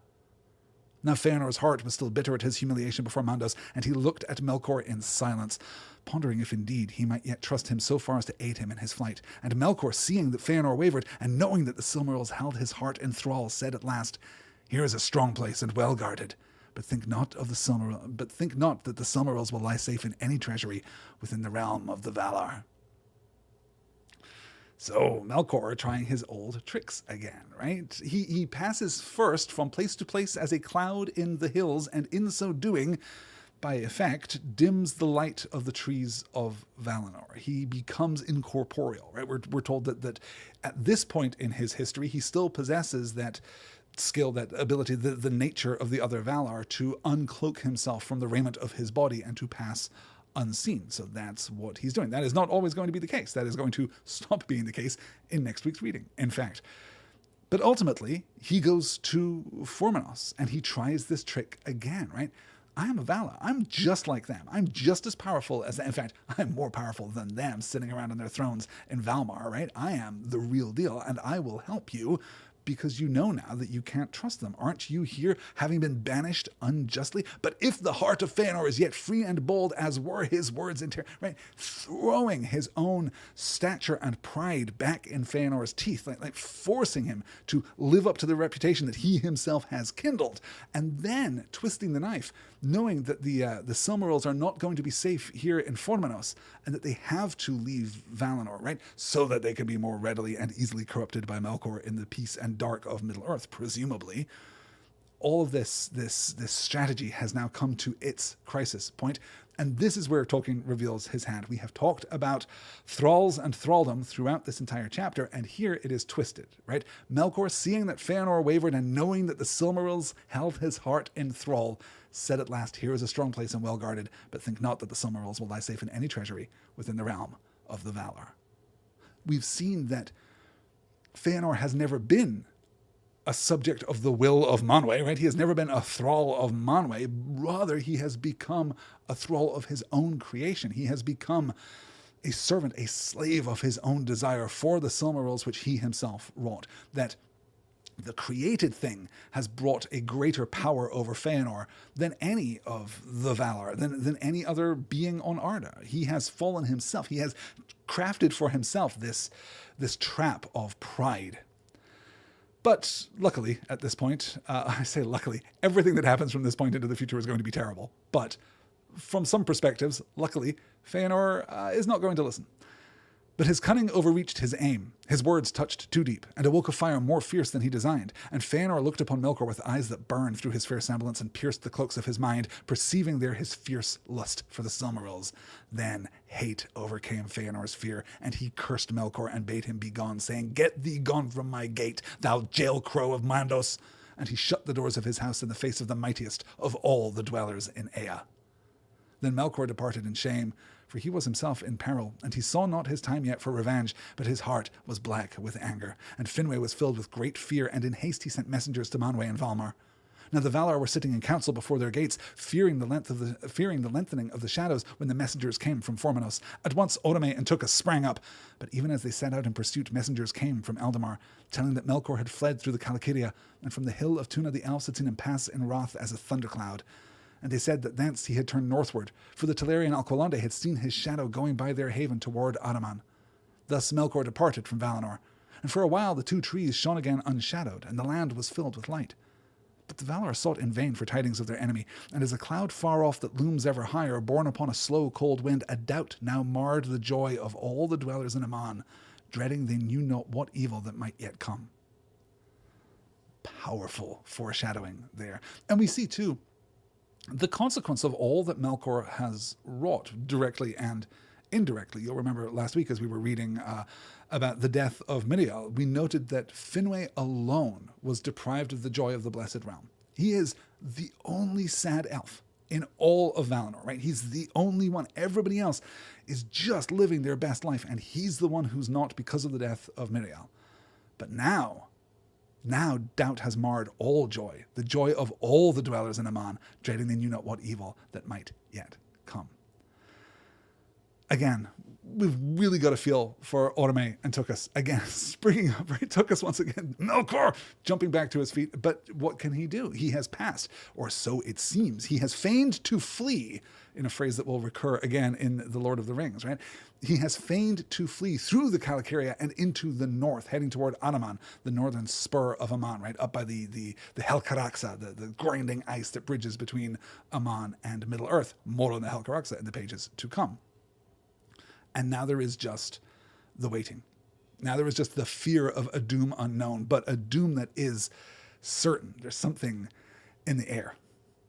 And that's going to do it for Chapter 7. Let us get into Chapter 8. And I'm realizing here, we might not make it through all of Chapter 8 tonight, which is going to be disappointing because Chapter 8 really has a powerful narrative strand. But if we absolutely must pause in our discussion of the Darkening of Valinor, then we will, and we'll pick it up again next week. Next week, I'll note here in the middle of the show, we're only going to be looking at Chapter 9. We're covering one chapter next week because it's a little longer, it's a little more complex. We've got to do a little bit more legwork to keep up with everything that's happening. But let's get into Chapter 8 and see what we can do with what happens next, unfortunately. When Manwë heard of the ways that Melkor had taken, it seemed plain to him that he was purposed to escape to his old strongholds in the north of Middle-earth. And Orome and Tukas went with all speed northward, seeking to overtake him if they might, but they found no trace or rumour of him beyond the shores of the Teleri and the unpeopled wastes that drew near to the ice. Thereafter the watch was redoubled along the northern fences of Aman, but to no purpose, for ere ever the pursuit set out, Melkor had turned back, and in secrecy passed away far to the south.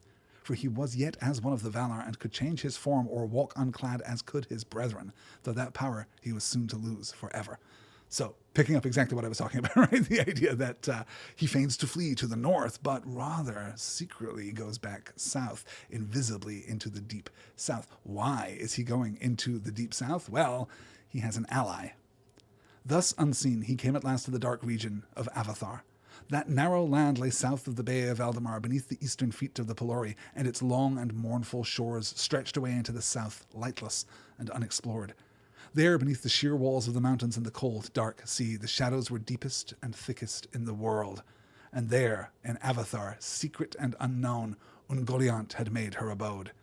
The Eldar knew not whence she came, but some have said that in ages long before she descended from the darkness that lies about Arda, when Melkor first looked down in envy upon the kingdom of Manwë, and that in the beginning she was one of those he corrupted to his service. But she had disowned her master, desiring to be mistress of her own lust, taking all things to herself to feed her emptiness.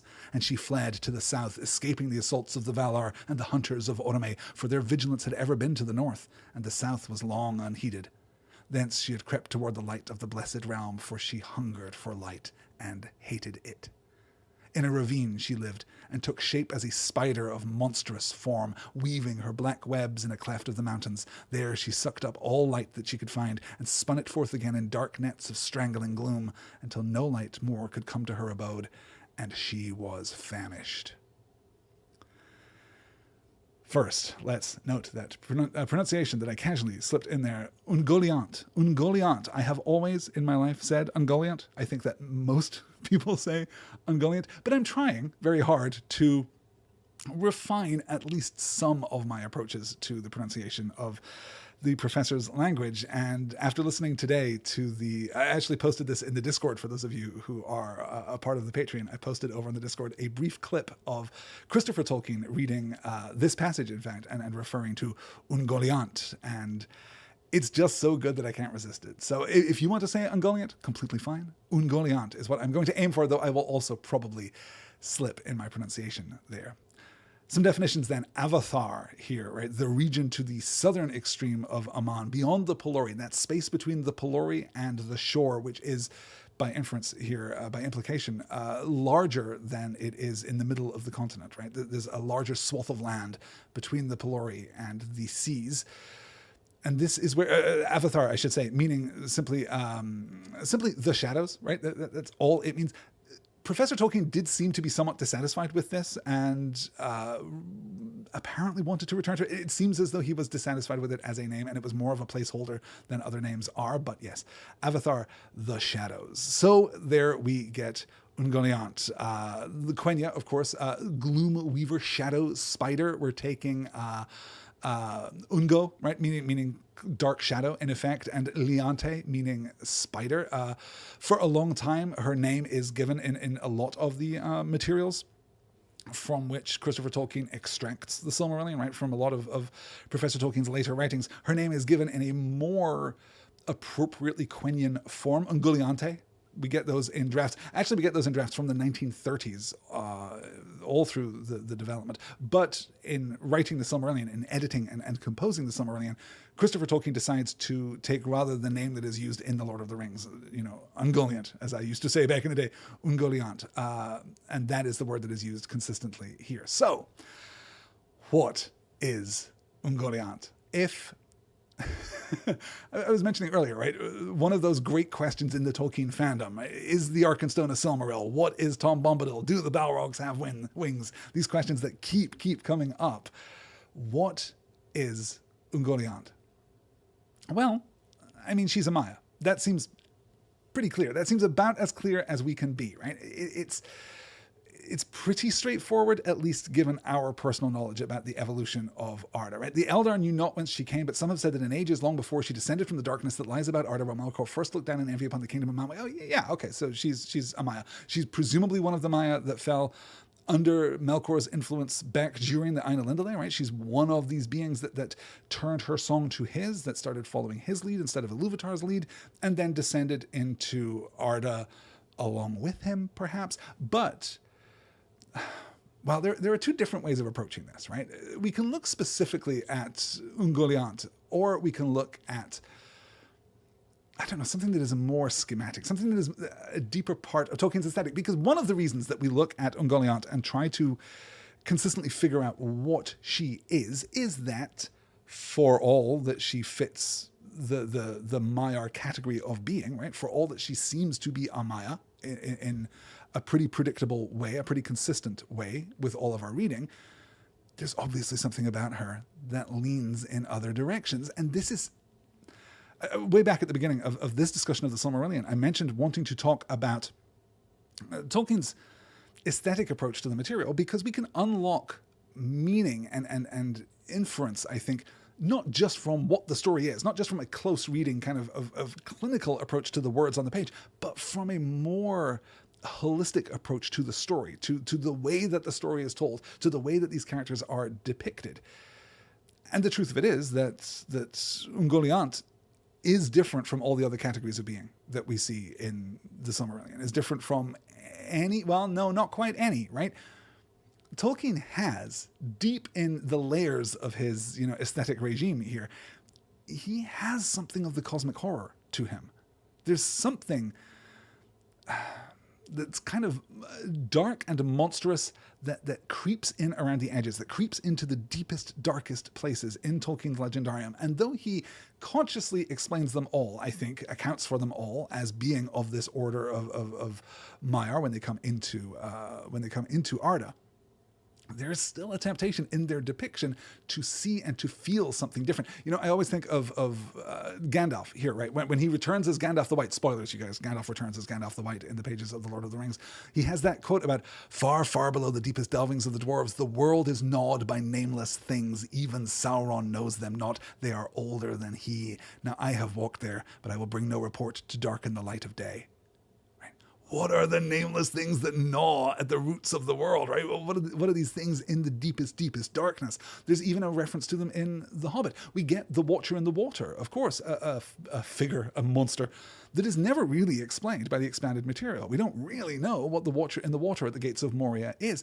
There is space in Tolkien's Legendarium. Like, can we listen to Gandalf's quote there and think, well, he's probably talking about Balrogs? Well, yeah, okay, maybe. And maybe some of the Balrogs are, in some sense, older than Sauron, maybe? I don't know quite how we're doing, a kind of temporal shuffle there to try and make that fit. There is space in the way that Tolkien tells the story, in the way that he delivers the story, for us to speculate about the deepest reserves of dark, ancient evils beneath the world, right? This cosmic horror of things that are just not a part of any existing taxonomic category, but are just fundamentally other. And it's very tempting to put Shelob, I'm skipping ahead a generation, to put Ungoliant into that category, because of a few different qualities, right? Because of her origin, the fact that her origin here is shrouded, because of her lack of loyalty to Melkor. She is different from all of the other beings that Melkor twists into his service because she rebels. She doesn't want to serve Melkor. She wants instead to serve only her own lusts, right? Desiring to be mistress of her own lust, taking all things to herself to feed her emptiness. That hunger does not seem to be common among the Maiar, right? I don't think that we can.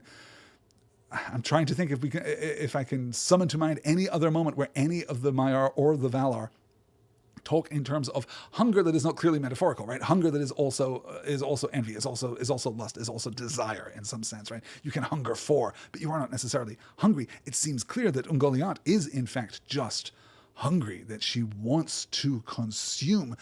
And even that process of consumption, the taking of things and rendering them as a kind of visible... We'll talk a little about the unlight of Ungoliant, right? We'll talk a little about this physical, tangible darkness that she creates.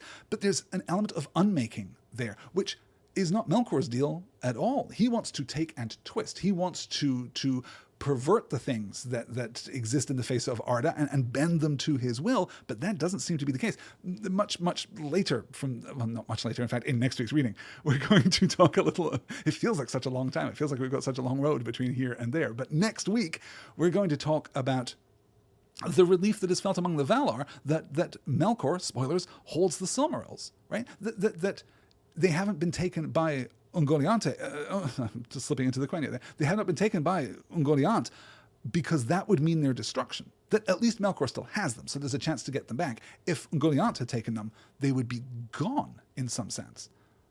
And what does that mean? What does it mean for the Silmarils, to be crafted of adamant, to be unmarked by any tool or weapon in all of Arda between now and the end of all days? What does it mean for them to be consumed by Ungoliant? So all of this is to say, not that I think there's a secret history here of Ungoliant, but rather that I do understand the temptation to read her as being something else. I have the temptation to read her as being something else. I want to make space for this Lovecraftian nightmare monster at the heart of the world, right? I want to make space for this manifest creature of shadow here at the southern tip of Aman. I went and did some research into it today, and it seems... We don't really know what Tolkien thought of Lovecraft's work or how even generally knowledgeable he was of Lovecraft's work. We do know that he read The Doom That Came to Sarnath, right? One of the Lovecraft short stories. We do know that he read that because it was in an anthology that he refers to reading in one of his letters, but that's it. So we ought not, I ought not to indulge in rootless kind of synecdoche here, right? To use Lovecraft as a placeholder for all cosmic horror and for all, in effect, weird fiction, right? For that entire movement in the early 20th century toward weird fiction. I don't want to fall into the trap, as so many do, of using Lovecraft as, the figurehead of that entire movement and of encompassing that entire movement, because of course that wasn't true. But it is very interesting to think of Ungoliant occupying a kind of Lovecraftian nightmare monster space. I don't know. I do want to call out here. Glorfindel is asking here, does took shape of a spider mean Ungoliant could have taken some or any other shape, so it's by choice and not by design? Yes, I think so. I think that's entirely true. Which again kind of leads us to the idea that she is Maya, right? That she is of that order. We just saw Melkor kind of shed his raiment of physical being and instead pass unseen through the world, and that seems to be true. But there is something crucial here. This is something we're going to return to next week when Melkor loses his ability to change his form, right? We're going to foreshadow that, in fact, on... Well, not the next slide, because I've just realized that I've called up this slide here and that I haven't yet talked about it. Let's talk about this first. This is an excerpt from the Book of Lost Tales. This is volume 1 of what becomes, in effect, the history of Middle-earth, right? This is the first volume in that 12-volume set. And this is a lot of stories that Professor Tolkien is consciously crafting during his life in order to explain the deeper parts of the Legendarium. So this is one of the few things that is designed to be read by the audience that is familiar with the Lord of the Rings, or will be familiar with the Lord of the Rings as the professor is pursuing his publication strategy for the Legendarium as a whole. So this isn't a scratch piece of work that Christopher Tolkien discovers in his father's notes and presents. This is something that's kind of intended for publication at some point, though never really gets close. But this is a different accounting of the route of Ungoliant, and I don't want to present this as a Wikipedia page. I don't want to present this as the true secrets of Ungoliant revealed. This is just part of the professor's original conception of this creature, and to show kind of how the aesthetic regime is already in place, even though the details of the secondary creation, the details of the world of Arda, are not yet completely in place. Let me quote this. Therefore he seeks, this is Melkor traveling into the south, pretty much the version of the story that we're seeing here. Therefore he seeks until he finds a dark cavern in the hills, and webs of darkness lie about it, so that the black air might be felt heavy and choking about one's face and hands. Very deep and winding were those ways, having a subterranean outlet on the sea, as the ancient books say, and here on a time where the moon and sun imprisoned afterward.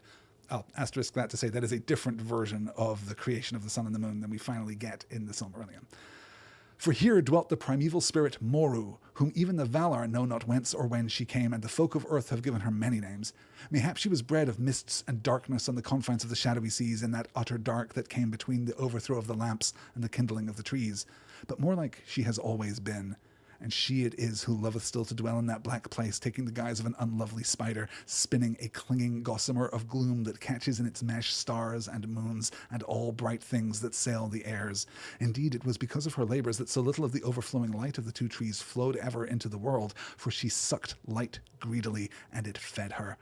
But she brought forth only that darkness that is a denial of all light. Ungwe is the great spider who enmeshes Ungwe the great spider who enmeshes, did the Eldar call her, naming her also Wirilome, or Gloom Weaver, whence still do the Noldoli speak of her as Ungoliant, the spider, or as Gwerlum, the black. End quote. That's taken from, as I say, the Book of Lost Tales, Volume 1. So this idea that she comes from without, right? That she is the primeval spirit Moru, whom even the Valar know not whence or when she came. Maybe she's kindled in the darkness there. Maybe she comes to spontaneous life between the casting down of the lamps of Middle-earth and the creation of the trees of Valinor. But it's just as likely that she has always been, that she is kind of cosmically antithetical to the notion of light, that she consumes it and weaves this, even in this early form, weaves this unlight, weaves this physical darkness that draws light still within it. The gossamers of gloom, says Glorfin David, yet another rock band. You could put together a whole festival, like a hard rock metal festival. Could be populated entirely by bands who draw their name from these chapters of the Silmarillion, for sure. Yeah. Okay, so let's get back to the real Ungoliant. And continue through as my voice threatens to give out entirely. So, this spider creature, right? Absolutely a Maya, but also we are acknowledging the possibility, we're not acknowledging the possibility that she's not a Maya. We are acknowledging the aesthetic choice made by Tolkien to position Ungoliant as something else, as something darker. And the one thing that I will draw to your memory here is the idea that certain Maya can be more powerful than the Valar in certain ways. That's just a thing to consider as we go forward. It's not a clear hierarchy that in every definitive quality, the Valar are more powerful than the Maiar. Now Melkor came to Avathar and sought her out, and he put on again the form he had worn as the tyrant of Autumno, a dark lord, tall and terrible. In that form he remained ever after. There in the black shadows, beyond the sight even of Manwë in his highest halls, Melkor with Ungoliant plotted his revenge. But when Ungoliant understood the purpose of Melkor, she was torn between lust and great fear, for she was loath to dare the perils of Aman and the power of the dreadful lords, and she would not stir from her hiding. Therefore Melkor said to her, "Do as I bid, and if thou hunger still when all is done, then I will give thee whatsoever thou last may demand, yea, with both hands." Lightly he made this vow, as he ever did, and he laughed in his heart. Thus did the great thief set his lure for the lesser. A cloak of darkness she wove about them when Melkor and Ungoliant set forth, an unlight, in which things seemed to be no more, and which eyes could not pierce, for it was void. Then slowly she wrought her webs, rope by rope, from cleft to cleft, from jutting rock to pinnacle of stone, ever climbing upwards, crawling and clinging, until at last she reached the very summit of Hjarmentir, the highest mountain in that region of the world, far south of Great Tiniquetil. There the Valar were not vigilant, for west of the Pelori was an empty land in twilight, and eastward the mountains looked out, save for forgotten Avathar, only upon the dim waters of the pathless sea. So, Melkor the great deceiver, right? Melkor the thief, as he is just categorized here so beautifully, so directly. Not even capital letters on great thief, right? Thus did the great thief set his lore for the lesser. By going to her and saying, hey, I've got this plan, we're going to go to Valinor, what do you think? And she says, no, that seems bad, and actually I would like to not do that. So he offers her, well, an additional incitement. He makes this promise to her, but he does so lightly. He's not even keeping his word here, not even thinking of keeping his word, laughing in his heart as he makes this promise. Do as I bid, and if thou hunger still when all is done, then I will give thee whatsoever thou hast made demand, yea, with both hands, right? He's offering this free gift of whatever she desires in the aftermath of their assault on Valinor. And though she is skeptical and perhaps, well, fearful might be too great a word, right? But though she is hesitant, she is torn between lust and great fear, for she is loath to dare the perils of Aman and the power of the dreadful lords. Right? On her own, she would not, but maybe with Melkor she will. Then they set forth. And this unlight is really interesting because for most of our time spent in Tolkien's Legendarium, right, for all that we're here with elves and glowing trees and the Valar and a kind of sense of scale which is ambiguous, if not outright dubious, right? We don't really know how big anything is supposed to be. We're not even really 100% sure how big the Silmarils are. The only real clue that we get is that Feanor can wear them on his brow, but what that means exactly is unclear. For all that this is a magical world, for all that we have to enter into this secondary creation with a great and willing suspension of disbelief, and I myself have no trouble doing so, there's something commonplace about it. There's something familiar about it. There's something that is etiological about it, right? We want to understand, even in this flat earth that is shrouded by night with only the stars above and only lit by the two trees of Valinor, right? This is not recognizably our world, but in so many ways, it is recognizably our world because the ground works the way that the ground should work, and mountains work the way that the mountains should work, and the ocean works the way that the ocean should work, and it's kind of familiar. The things that will be encountered here are real, are recognizable, are familiar to us, right? We know what it means that Feanor has a sword now. We know what it means that the Noldor slipped back to the Noldori from the Lost Tales, the version of that from the Lost Tales. The Noldor are walking around with shields and arms now, right? We understand what that means. But unlight is completely outside of our frame of reference. It is a thing which is difficult in some ways to conceptualize because so often we've fallen into this this Augustinian idea, right? That evil is the absence of the good, right? That is what the difference is between being and not being. That being is active, that light is active, that good is active, and that non-being or darkness or evil is the absence, that love is the positive force and hate is the absence of the positive force, right? That seems to us to be pretty familiar conceptually. We might disagree with it. We might, kind of want to work it into our own particular ideology, our own particular perspective and philosophy on the world. But usually that's a thing that we can go along with, right? Terry Pratchett, of course, writes more than one great Discworld novel about exactly this phenomenon, that something is not the opposite of something else, it is just the absence of something else. The one that I always remember is, of course, that he postulates the idea of an anti-drunken state, that if you pass through being hungover, that not being drunk is not the opposite of being drunk, not being drunk is the absence of being drunk, and there is in fact a functional opposite, which is a very Terry Pratchett idea here. And we're getting something similar here from Tolkien. The opposite of light is not darkness, it is anti-light, it is unlight, it is something that is present, it is something that can be felt and experienced, that it is consumptive, it consumes actively as we go. The unlight in which things seem to be no more and which eyes could not pierce, for it was void, right? It's not just a darkness, but an absolute absence of light, the consumption of all light here. And again, this brings us back to one of the troubles that we have with Ungoliant is How does Ungoliant do this? This seems to be a completely different category of ability than anything else that we are ever going to see in the Legendarium, right? Nothing else is going to be able to do exactly this. It's a very specific thing. And when you encounter these very specific things, these very specific abilities, very specific qualities, very specific traits, they are always a stress upon whatever kind of category framework you're working with here. It's difficult to look at Ungoliant in her function narratively and reconcile her with the other Maiar. Oh, she's just like Melian. Well, I mean, in a sense, maybe, but also in a much more immediate and powerful and dispiriting sense, absolutely not is she anything like Melian. In fact, Melian's a really interesting counterpoint because I haven't even mentioned this explicitly yet, of course, but we come into this book kind of having a sense of what Ungoliant is, because Ungoliant is referenced in The Lord of the Rings as the mother of Shelob, that Shelob is the last of Ungoliant's children to trouble the world, right? So we kind of, this is one of those instances where a name is already familiar to us.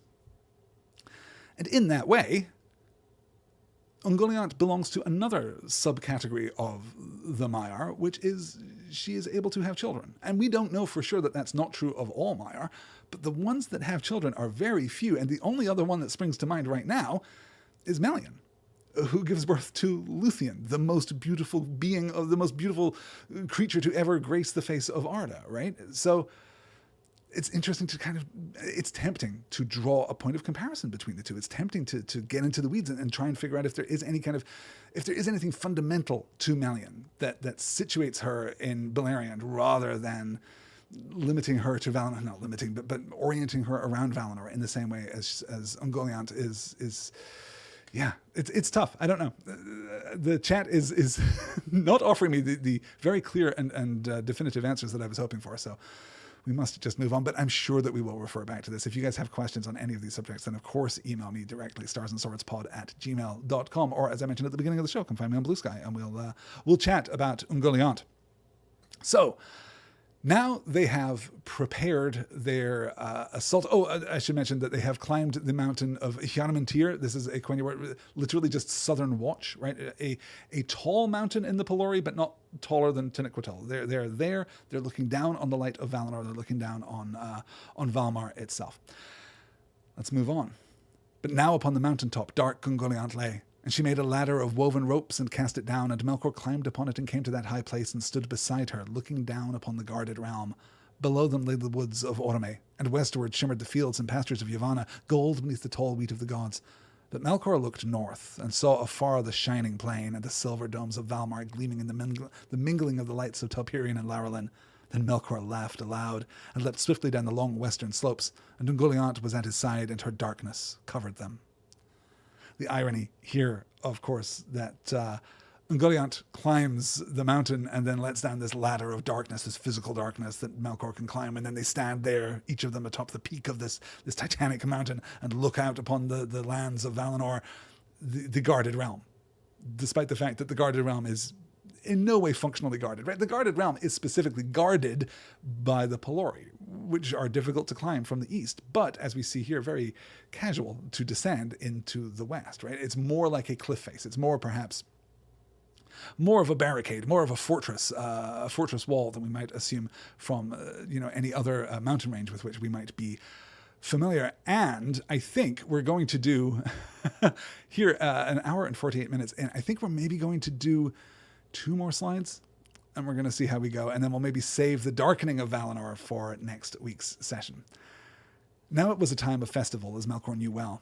Though all tides and seasons were at the will of the Valar, and in Valinor there was no winter of death, nonetheless they dwelt then in the kingdom of Arda, and that was but a small realm in the halls of Ea, whose life is time, which flows ever from the first note to the last chord of Eru. And even as it was then the delight of the Valar, as is told in the Ainulindale, to clothe themselves, as in a vesture in the forms of the children of Iluvatar, so also did they eat and drink and gather the fruits of Yavanna from the earth, which under Eru they had made. Therefore Yavanna set times for the flowering and the ripening of all things that grow in Valinor. And at each first gathering of fruits, Manwë made a high feast for the praising of Eru, where all the peoples of Valinor poured forth their joy in music and song upon Tenochtitl. This now was the hour, and Manwë decreed a feast more glorious than any that had been held since the coming of the Eldar to Aman. For though the escape of Melkor portended toils and sorrows to come, and indeed none could tell what further hurts would be done to Arda ere he could be subdued again, at this time Manwë designed to heal the evil that had arisen among the Noldor, and all were bidden to come to his halls upon Taniquetil, there to put aside the griefs that lay between their princes, and forget utterly the lies of their enemy. There came the Vanyar, and there came the Noldor of Tirion, and the Maiar were gathered together, and the Valar were arrayed in their beauty and majesty, and they sang before Manwë and Varda in their lofty halls, or danced upon the green slopes of the mountain that look west toward the trees. In that day the streets of Valmar were empty, and the stairs of Tirion were silent, and all of the land lay sleeping in peace. Only the Teleri beyond the mountains still rang upon the shores of the sea, for they recked little for seasons or times, and gave no thought to the cares of the rulers of Arda, or the shadow that had fallen on Valinor, for it had not touched them as yet. If you know what's coming, that is among the more ominous passages that you get in the entire book. The Teleri there, just hanging out in Alqualondë, not worrying at all about the rulers of Arda or the shadow that has befallen them.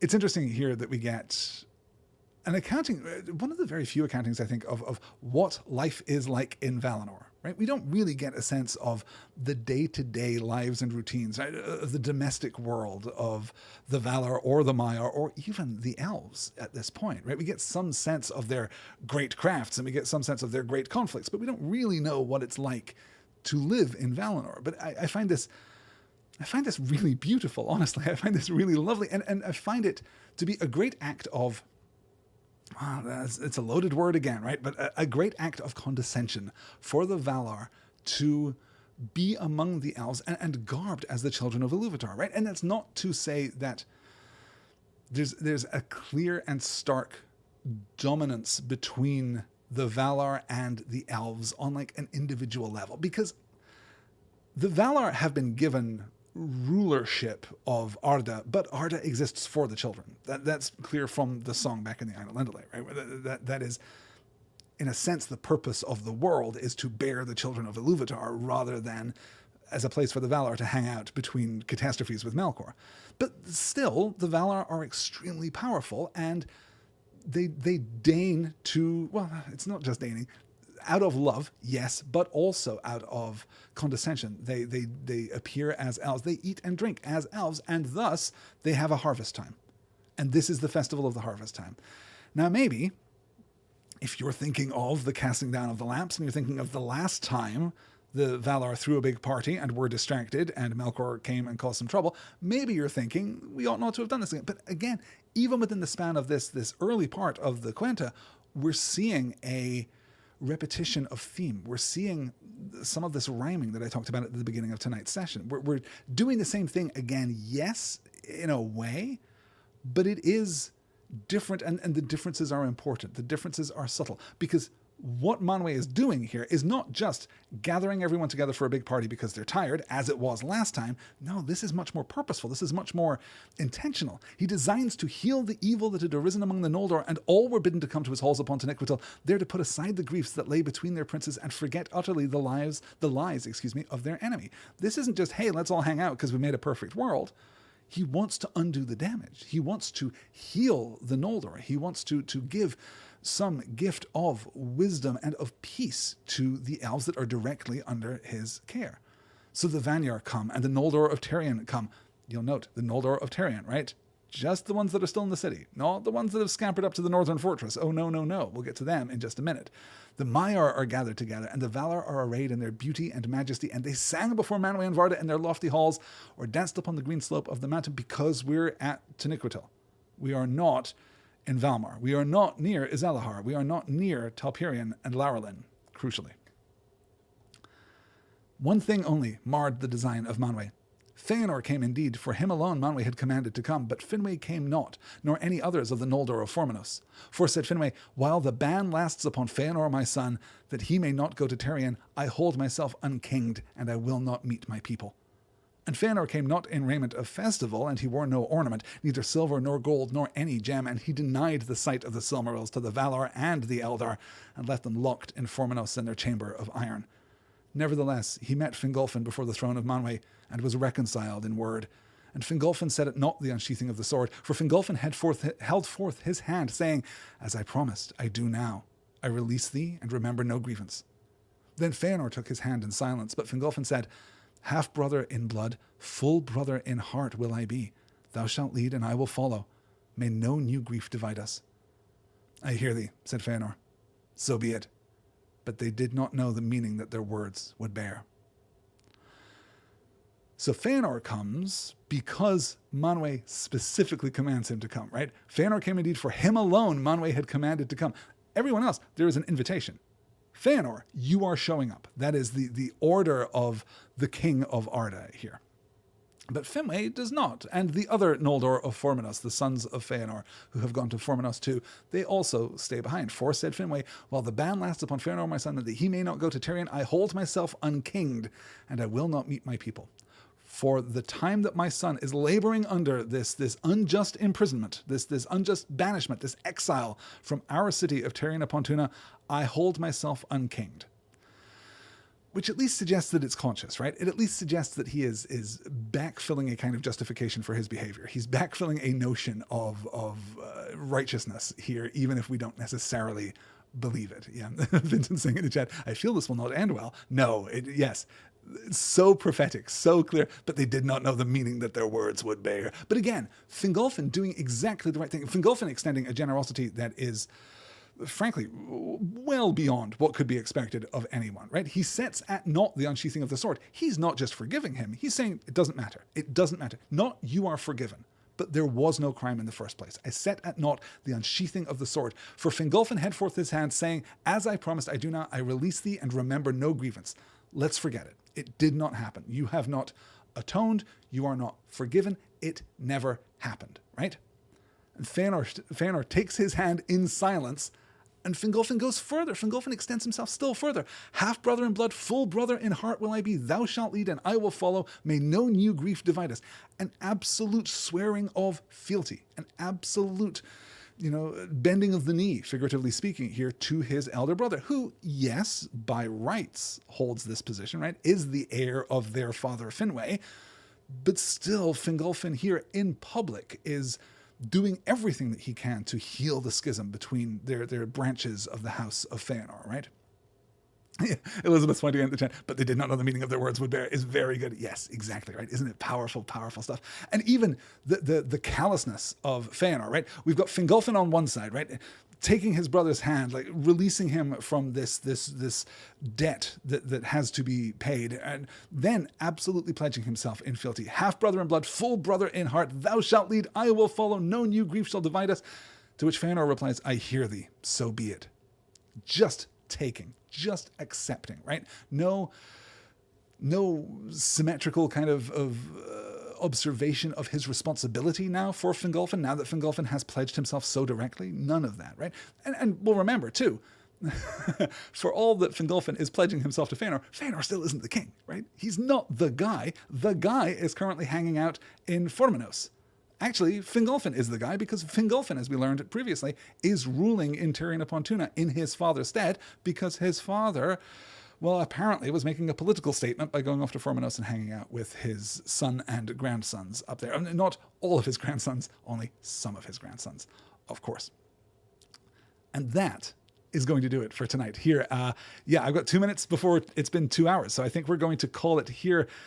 And I'm now regretting, of course, calling this week's session The Darkening, because we're not actually going to get to The Darkening. But that's okay. Next week, The Darkening 2, Electric Boogaloo, we will definitely pick up with the coming of Melkor and Ungoliant to Valinor, now abandoned, now empty, now hollow, because the party is going on at Taniquetil. That is going to do it for this week's episode of Stars and Swords. As I say then, next week we will finish up with The Darkening of Valinor, and we'll push on into Chapter 9, another Elven sundering of the flight of the Noldor, and an absolutely great, if you haven't read ahead yet, an absolutely brilliant showdown between Melkor and Ungoliant. We're going to get some powerful stuff next week. And then the following week, we're going to look at chapters 10 and 11. We're going to get of the Sindar. We're going to kind of rewind and talk about what the Sindar have been doing this whole time, and of the sun and the moon and the hiding of Valinor, the next transformation that we'll see to the cosmology of Arda and the way that the world actually works.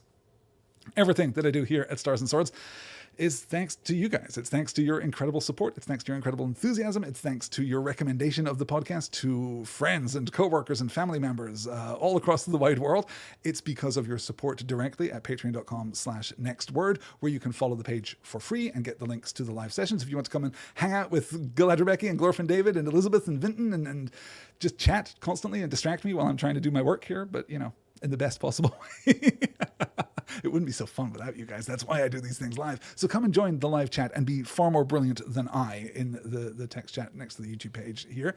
Or you can pledge a little financial support too to help me upgrade all this aging technology and put to good use technological innovation, not to weapons and warfare, but to podcasts. Really the pinnacle of human technological aspiration, I think. That's going to do it for this week's show, guys. Thank you so much for hanging out. Thank you so much for being with me. Thank you so much for listening. I will see you all again next week. Until then, take care. Good night, all.